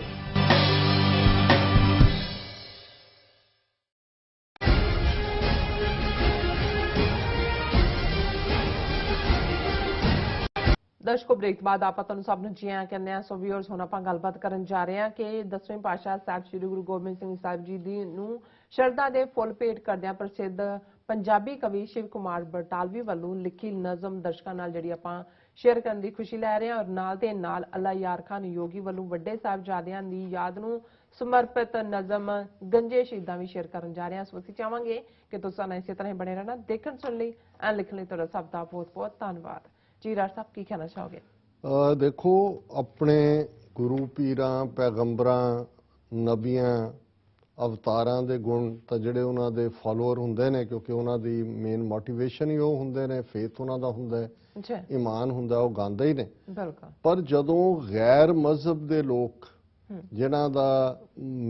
मूल तौर ते वो मजहब नहीं है वो कुछ कहण तो उसदी होर भी ज़्यादा अहमियत हुंदी है। ਹੁਣ ਜਿਵੇਂ ਅਸੀਂ ਅੱਲਾ ਯਾਰ ਖਾਨ ਜਿਵੇਂ ਉਹਨਾਂ ਨੇ ਸਾਹਿਬਜ਼ਾਦਿਆਂ ਵੱਡਿਆਂ ਔਰ ਛੋਟਿਆਂ ਦੀ ਯਾਦ ਦੇ ਵਿੱਚ ਮਰਸੀਏ ਲਿਖੇ ਔਰ ਅਸੀਂ ਉਹਨਾਂ ਦੀ ਗੰਜੇ ਸ਼ਹੀਦਾਂ ਸ਼ੇਅਰ ਕਰਦੇ ਕਿਉਂਕਿ 10ਵੇਂ ਪਾਤਸ਼ਾਹ ਦਾ ਪ੍ਰਕਾਸ਼ ਪੁਰਬ 5 ਜਨਵਰੀ ਨੂੰ ਮੂਲ ਨਾਨਕਸ਼ਾਹੀ ਕੈਲੰਡਰ ਮੁਤਾਬਕ ਸੀ ਬਿਕਰਮੀ ਕੈਲੰਡਰ ਮੁਤਾਬਕ ਕੱਲ ਸੈਲੀਬ੍ਰੇਟ ਹੋਇਆ ਹੈ। ਔਰ ਕੁਦਰਤੀ ਹੈ ਮੈਨੂੰ ਪਹਿਲਾਂ ਕਦੇ ਦੇਖਣ ਦਾ ਮੌਕਾ ਨਹੀਂ ਬਣਿਆ। ਸ਼ਿਵ ਕੁਮਾਰ ਬਟਾਲਵੀ ਜੀ ਪੰਜਾਬੀ ਦੇ ਬਹੁਤ ਵੱਡੇ ਸ਼ਾਇਰ, ਬਿਰਹਾ ਦਾ ਉਹਨਾਂ ਨੂੰ ਸ਼ਾਇਰ ਕਿਹਾ ਜਾਂਦਾ ਹੈ ਔਰ ਉਹਨਾਂ ਨੂੰ ਬੜੇ ਸ਼ੌਕ ਨਾਲ ਪੜ੍ਹਿਆ ਜਾਂਦਾ ਹੈ। ਬੜੀ ਯੰਗ ਉਮਰ 'ਚ ਉਹਨਾਂ ਨੂੰ ਸਾਹਿਤ ਅਕੈਡਮੀ ਅਵਾਰਡ ਵੀ ਮਿਲਿਆ। ਉਹਨਾਂ ਦੇ ਜਿਵੇਂ ਲੂਣਾ ਜਿਹੜਾ ਕਰੈਕਟਰ ਸਿਰਜਿਆ ਉਹਨਾਂ ਦੀ, ਉਸ ਦੇ ਉੱਤੇ ਉਸ ਨੂੰ ਹੀ ਸਾਹਿਤ ਅਕੈਡਮੀ ਅਵਾਰਡ ਮਿਲਿਆ, ਉਸ ਸਾਰੇ ਉਹਨਾਂ ਦੀ ਲਿਖਤ ਨੂੰ। ਜੀ ਉਹਨਾਂ ਨੇ ਗੁਰੂ ਗੋਬਿੰਦ ਸਿੰਘ ਸਾਹਿਬ ਬਾਰੇ ਕੁਝ ਲਿਖਿਆ, ਮੈਨੂੰ ਨਹੀਂ ਸੀ ਪਤਾ, ਪਰ ਸੋਸ਼ਲ ਮੀਡੀਆ ਤੇ ਇਹ ਕਿਸੇ ਨੇ ਇਹ ਉਹਨਾਂ ਦੀ ਇੱਕ ਨਜ਼ਮ ਪਾਈ ਹੈ। ਉਹਦੇ 'ਚ ਉਹਨਾਂ ਨੇ ਇੰਟਰੋਡਕਸ਼ਨ 'ਚ ਕਿਹਾ ਕਿ ਵੀ ਉਹਨਾਂ ਦੇ ਇੱਕ ਦੋਸਤ ਨੇ ਸ਼ਿਵ ਬਟਾਲਵੀ ਨੂੰ ਕਿਹਾ ਕਿ ਵੀ ਤੂੰ ਕੁਝ ਗੁਰੂ ਗੋਬਿੰਦ ਸਿੰਘ ਸਾਹਿਬ ਬਾਰੇ ਲਿਖ, ਤੇ 3 ਮਹੀਨੇ ਬਾਅਦ ਉਹ ਆਪਣੇ ਦੋਸਤ ਨੂੰ ਕਹਿੰਦਾ ਕਿ ਮੇਰੀ ਕਲਮ 'ਚ ਇੰਨੀ ਔਕਾਤ ਨਹੀਂ ਕਿ ਕੁਝ ਗੁਰੂ ਗੋਬਿੰਦ ਸਿੰਘ ਜੀ ਬਾਰੇ ਕੁਝ ਲਿਖ ਸਕਾਂ, ਪਰ ਮੈਂ ਇੱਕ ਆਰਤੀ ਜ਼ਰੂਰ ਲਿਖੀ ਹੈ। ਹੁਣ ਆਰਤੀ ਹੁੰਦਾ ਕਿ ਜਸ ਤੁਸੀਂ ਇੱਕ ਜਿਵੇਂ ਉਹ ਕੁਰਬਾਨ ਜਾ ਰਹੇ ਹੋ, ਹੋਰ ਤੁਹਾਡੇ ਕੋਲ ਲਿਖਣ ਨੂੰ ਜਾਂ ਕੁਝ ਨਹੀਂ ਹੈ। ਸੋ ਮੈਂ ਉਹ ਵੀ ਸ਼ੇਅਰ ਕਰਾਂਗਾ। ਤੇ ਕੁਝ ਸ਼ੇਅਰ ਅੱਲਾ ਯਾਰ ਖਾਨ ਉਹਨਾਂ ਦੇ ਸਾਹਿਬਜ਼ਾਦਿਆਂ ਪ੍ਰਤੀ, ਉਹਦੇ 'ਚ ਉਹਨਾਂ ਨੇ ਕਿਹਾ, ਮੈਂ ਕਿਸ ਹੰਝੂ ਦਾ ਦੀਵਾ ਬਾਲ ਕੇ ਤੇਰੀ ਆਰਤੀ ਗਾਵਾਂ, ਮੈਂ ਕਿਹੜੇ ਸ਼ਬਦ ਦੇ ਬੂਹੇ ਤੇ ਮੰਗਣ ਗੀਤ ਅੱਜ ਜਾਵਾਂ, ਜੋ ਤੈਨੂੰ ਕਰਨ ਭੇਟਾ ਮੈਂ ਤੇਰੇ ਦੁਆਰ ਤੇ ਆਵਾਂ। ਮੇਰਾ ਕੋਈ ਗੀਤ ਨਹੀਂ ਐਸਾ ਜੋ ਤੇਰੇ ਮੇਚ ਆ ਜਾਵੇ, ਭਰੇ ਬਾਜ਼ਾਰ ਵਿੱਚ ਜਾ ਕੇ ਜੋ ਆਪਣਾ ਸਿਰ ਕਟਾ ਆਵੇ, ਜੇ ਜੋ ਆਪਣੇ ਸੋਹਲ ਛਿੰਦੇ ਬਾਲ ਨੀਹਾਂ ਵਿੱਚ ਚਿਣਾ ਆਵੇ, ਤੇ ਹਾਏ ਸ਼ਬਦ ਨੂੰ ਤਲਵਾਰ ਦਾ ਪਾਣੀ ਪਿਆ ਆਵੇ, ਜੇ ਲੁੱਟ ਜਾਵੇ ਤੇ ਫਿਰ ਵੀ ਯਾਰੜੇ ਦੇ ਸਥਰੀ ਗਾਵੇ, ਚਿੜੀ ਦੇ ਖੰਭ ਦੀ ਲਲਕਾਰ 100 ਬਾਜ਼ਾਂ ਨੂੰ ਖਾ ਜਾਵੇ, ਮੈਂ ਕਿੰਜ ਤਲਵਾਰ ਦੀ ਗਾਨੀ ਅੱਜ ਆਪਣੇ ਗੀਤ ਗਲ ਪਾਵਾਂ, ਮੇਰਾ ਹਰ ਗੀਤ ਬੁਜ਼ਦਿਲ ਹੈ, ਮੈਂ ਕਿਹੜਾ ਗੀਤ ਅੱਜ ਗਾਵਾਂ, ਮੈਂ ਕਿਹੜੇ ਬੋਲ ਦੀ ਭੇਟਾ ਲੈ ਕੇ ਤੇਰੇ ਦੁਆਰ ਤੇ ਆਵਾਂ। ਮੇਰੇ ਗੀਤਾਂ ਦੀ ਮਹਿਫਲ 'ਚੋਂ ਕੋਈ ਉਹ ਗੀਤ ਨਹੀਂ ਲੱਭਦਾ ਜੋ ਤੇਰੇ ਸੀਸ ਮੰਗਣ ਤੇ ਤੇਰੇ ਸਾਹਵੇਂ ਖੜਾ ਹੋਵੇ, ਜੋ ਮੈਲੇ ਹੋ ਚੁੱਕੇ ਲੋਹੇ ਨੂੰ ਆਪਣੇ ਖੂਨ ਵਿੱਚ ਧੋਵੇ, ਕਿ ਜਿਸ ਦੀ ਮੌਤ ਪਿੱਛੋਂ ਉਸ ਨੂੰ ਕੋਈ ਸ਼ਬਦ ਨਾ ਰੋਵੇ, ਕਿ ਜਿਸ ਨੂੰ ਪੀੜ ਤਾਂ ਕੀ ਪੀੜ ਦਾ ਅਹਿਸਾਸ ਨਾ ਛੋਵੇ,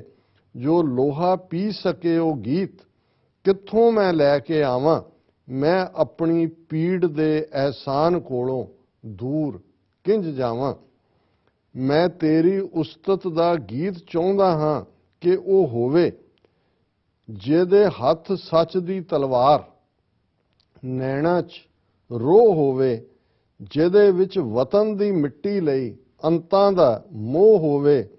ਜਿਹਦੇ ਵਿੱਚ ਲਹੂ ਤੇਰੇ ਦੀ ਰਲੀ ਲਾਲੀ ਤੇ ਲੋਹ ਹੋਵੇ, ਮੈਂ ਆਪਣੇ ਲਹੂ ਦਾ ਕਿਸੇ ਗੀਤ ਨੂੰ ਟਿੱਕਾ ਕਿਵੇਂ ਲਾਵਾਂ, ਮੈਂ ਬੁਜ਼ਦਿਲ ਗੀਤ ਲੈ ਕੇ ਕਿਸ ਤਰ੍ਹਾਂ ਤੇਰੇ ਦੁਆਰ ਤੇ ਆਵਾਂ। ਅਖੀਰਲਾ ਕਪਲੇਟ ਹੈ, ਮੈਂ ਚਾਹੁੰਦਾ ਹਾਂ ਇਸ ਤੋਂ ਪਹਿਲਾਂ ਕਿ ਤੇਰੀ ਆਰਤੀ ਗਾਵਾਂ, ਮੈਂ ਚਾਹੁੰਦਾ ਇਸ ਤੋਂ ਪਹਿਲਾਂ ਕਿ ਤੇਰੀ ਆਰਤੀ ਗਾਵਾਂ, ਮੈਂ ਮੈਲੇ ਸ਼ਬਦ ਧੋ ਕੇ ਜੀਭ ਦੀ ਕਿੱਲੀ ਤੇ ਪਾ ਆਵਾਂ, ਤੇ ਮੈਲੇ ਸ਼ਬਦ ਸੁੱਕਣ ਤੀਕ ਤੇਰੀ ਹਰ ਪੈੜ ਚੁੰਮ ਆਵਾਂ, ਤੇਰੀ ਹਰ ਪੈੜ ਤੇ ਹੰਝੂ ਦਾ ਇੱਕ ਸੂਰਜ ਜਗਾ ਆਵਾਂ, ਮੈਂ ਲੋਹਾ ਪੀਣ ਦੀ ਆਦਤ ਜ਼ਰਾ ਗੀਤਾਂ ਨੂੰ ਪਾ ਆਵਾਂ, ਮੈਂ ਸ਼ਾਇਦ ਫੇਰ ਕੁਝ ਭੇਟਾ ਕਰਨ ਯੋਗ ਹੋ ਜਾਵਾਂ, ਮੈਂ ਬੁਜ਼ਦਿਲ ਗੀਤ ਨੂੰ ਲੈ ਕੇ ਕਿਸ ਤਰ੍ਹਾਂ ਤੇਰੇ ਦੁਆਰੇ ਆਵਾਂ, ਮੈਂ ਕਿਹੜੇ ਸ਼ਬਦ ਦੇ ਬੂਹੇ ਤੇ ਮੰਗਣ ਗੀਤ ਅੱਜ ਜਾਵਾਂ, ਮੇਰਾ ਹਰ ਗੀਤ ਬੁਜ਼ਦਿਲ ਹੈ, ਮੈਂ ਕਿਹੜਾ ਗੀਤ ਅੱਜ ਗਾਵਾਂ। ਬਹੁਤ ਖੂਬਸੂਰਤ। ਔਰ ਜਿਵੇਂ ਕਨਕਲੂਜਨ 'ਚ ਅਸੀਂ ਕਿਹਾ, ਕੱਲਾ ਇਹੀ ਨਹੀਂ ਕਿ ਅੱਲਾ ਯਾਰ ਖਾਂ ਯੋਗੀ ਨੂੰ ਅੱਜ ਅਸੀਂ ਕੋਟ ਕਰ ਰਹੇ ਹਾਂ, ਜਿਹੜਾ ਵੱਡੇ ਸਾਹਿਬਜ਼ਾਦਿਆਂ ਦੀ ਯਾਦ ਦੇ ਵਿੱਚ ਇਤਿਹਾਸਕ ਗੁਰਦੁਆਰੇ ਚਮਕੌਰ ਸਾਹਿਬ ਦੀ ਧਰਤੀ ਤੇ, ਜਿੱਥੇ ਜਿਸ ਗੁਰਦੁਆਰੇ ਦਾ ਨਾਮ ਕਤਲਗੜ੍ਹ ਸਾਹਿਬ ਹੈ, ਉਸ ਦੇ ਫਰੰਟ ਡੋਰ ਦੇ ਉੱਤੇ ਵੀ ਅੱਲਾ ਯਾਰ ਖਾਂ ਯੋਗੀ ਦਾ ਇਹ ਕਪਲੇਟ ਇਸੇ ਹੀ ਉਹਨਾਂ ਦੇ ਬਰਸੀਏ ਚੋਂ ਲਿਖਿਆ ਹੋਇਆ ਹੈ अच्छा ਔਰ ਦਰਸ਼ਕ ਸਕਰੀਨ ਤੇ ਦੇਖ ਸਕਦੇ ਨੇ। अच्छा बस एक हिंद में तीर्थ है यात्रा के लिए कटाए बाप ने बच्चे जहां खुदा के लिए। सो ये इस तो वड्डी की ट्रिब्यूट हो सकती है अच्छा कि साहिबजादियां दी शहादत जिथे हुंदी है उत्थे एक मुसलमान वीर ਜਿਹੜੇ ਉਸ ਦਰਦ ਪੀੜ ਨੂੰ ਵੀ ਸਮਝਦੇ ਨੇ ਔਰ ਉਹਨਾਂ ਉਚਾਈਆਂ ਨੂੰ ਛੂੰਹਦੇ ਨੇ, ਉਹਨਾਂ ਦਾ ਕਪਲੇਟ ਜਦੋਂ ਸਿੱਖ ਐਂਟਰ ਕਰਦੇ ਨੇ ਸਿਰ ਝੁਕਾ ਕੇ तो ऊपर यही है, बस एक हिंद में तीर्थ है यात्रा के लिए कटाए बाप ने बच्चे जहां खुदा के लिए। अच्छा बेशक टाइम जा रहा है पर मैं कुछ शेर जेड़े अल्लाह यार खां योगी साहिबजादा अजीत सिंह जंग के मैदान शहीद हो चुके हैं, साहिबजादा जुझार सिंह जिन्हां दी उम्र 14 ਜਾਂ 15 साल थोड़ा बहुत वेरी करता है हिस्टोरिकल अकाउंट अच्छा वो है, और वो हुण इजाजत मंग रहे हैं कि मैं जंग के मैदान च जाना है। ਤੇ ਉਹ ਅੱਲਾ ਯਾਰ ਖਾਂ ਆਪਣੇ ਸੁਰਤ ਦੇ ਖੰਭਾਂ ਦੇ ਉੱਤੇ ਉਹਨਾਂ ਪਲਾਂ ਨੂੰ ਕਿਵੇਂ ਆਪਣੀਆਂ ਯਾਦਾਂ 'ਚ ਲਿਆ ਕੇ ਫਿਰ ਸ਼ਾਇਰੀ 'ਚ ਬਦਲ ਰਹੇ ਨੇ। ਕੁਰਬਾਨ ਪਿਦਰ ਕੋ ਕੋਈ ਇਨਕਾਰ ਨਹੀਂ ਹੈ, सिन खेल का है रन का सजावार नहीं है, आई ही चलानी तुम्हें तलवार नहीं है, ये गुल सा बदन काबले सुफार नहीं है।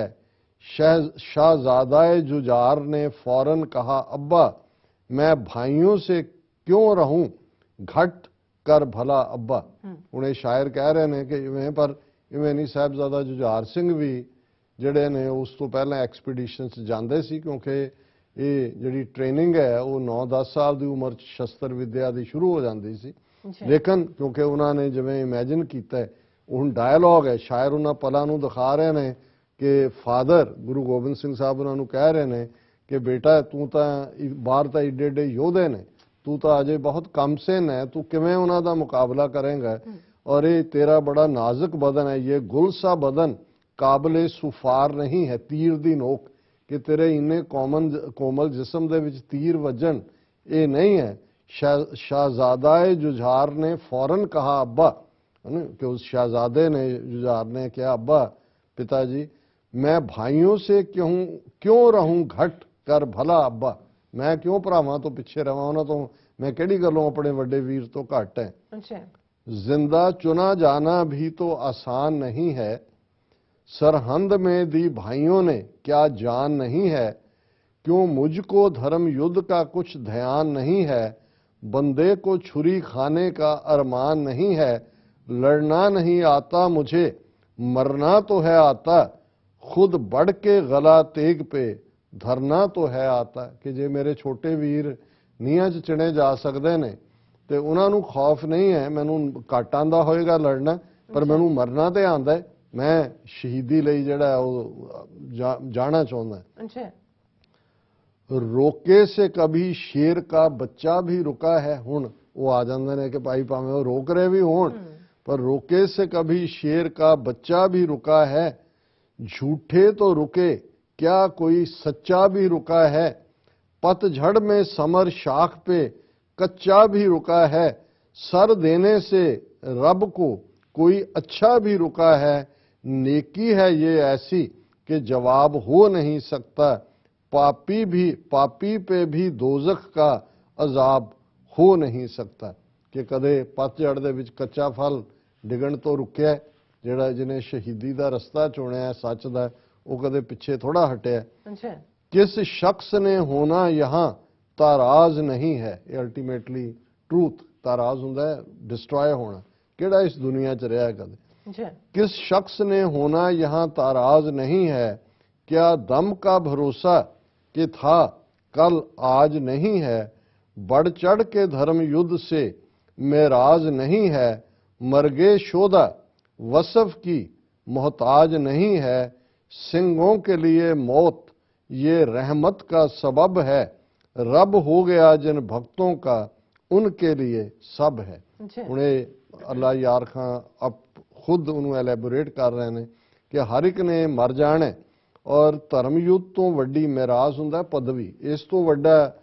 ਧਰਮ ਦੀ ਖਾਤਰ ਮਰਨਾ ਇਸ ਤੋਂ ਵੱਡੀ ਪਦਵੀ ਕੀ ਹੋ ਸਕਦੀ ਹੈ ਅੱਛਾ ਕਿ ਮਰ ਗਏ ਸ਼ੋਦਾ ਸ਼ਹੀਦਾਂ ਦੀ ਮੌਤ, ਕਿ ਜਿਹੜਾ ਇਸ ਰਸਤੇ ਤੇ ਤੁਰਦਾ ਹੈ ਉਹ ਕਿਸੇ ਸਿਫਤ ਦਾ ਮੁਹਤਾਜ ਨਹੀਂ ਹੁੰਦਾ ਕਿ ਕੋਈ ਉਹਦੇ ਗੁਣ ਗਾਏ, ਉਹਦੇ ਕੋਈ ਕਸੀਦੇ ਪੜੇ, नहीं। मरगे शुदा वसफ की मोहताज नहीं है, सिंहों के लिए मौत ये रहमत का सबब है, कि सिंह नूं शहीदी मिले ये रहमत है। रब हो गया जिन भक्तों का उनके लिए सब है, भगवान हो खुश जिनसे खुशकी तरी उनकी, रहती है हर एक फसल में खेती हरी उनकी, करतार सदा रखते हैं झोली भरी उनकी, फिरदौस भी उनका इंद्रपुरी उनकी, मर जाना धर्म पर बहुत आसान है हमको, सतगुर के पिसर हैं यही शायान है हमको। ये साहिबजादा जुझार सिंह कह रहे हैं ਅੱਛਾ कि बई ये तो रब दी दित्ती जदों शहीदी मिले ਉਹਦੇ ਲਈ ਤਾਂ ਜਲ ਥਲ ਹੈ, ਖੁਸ਼ਕੀ ਤਰੀ ਸਭ ਬਰਾਬਰ ਹੈ और हर मौसम ਦੇ ਵਿੱਚ ਉਹਨਾਂ ਦੀ ਫਸਲ ਹਰੀ ਰਹਿੰਦੀ है। करतार सदा रखते हैं झोली भरी उनकी, फिरदौस भी उनका बहिश्त स्वर्ग, इंद्रपुरी भी उनकी, मर जाना धर्म पर बहुत आसान है हमको,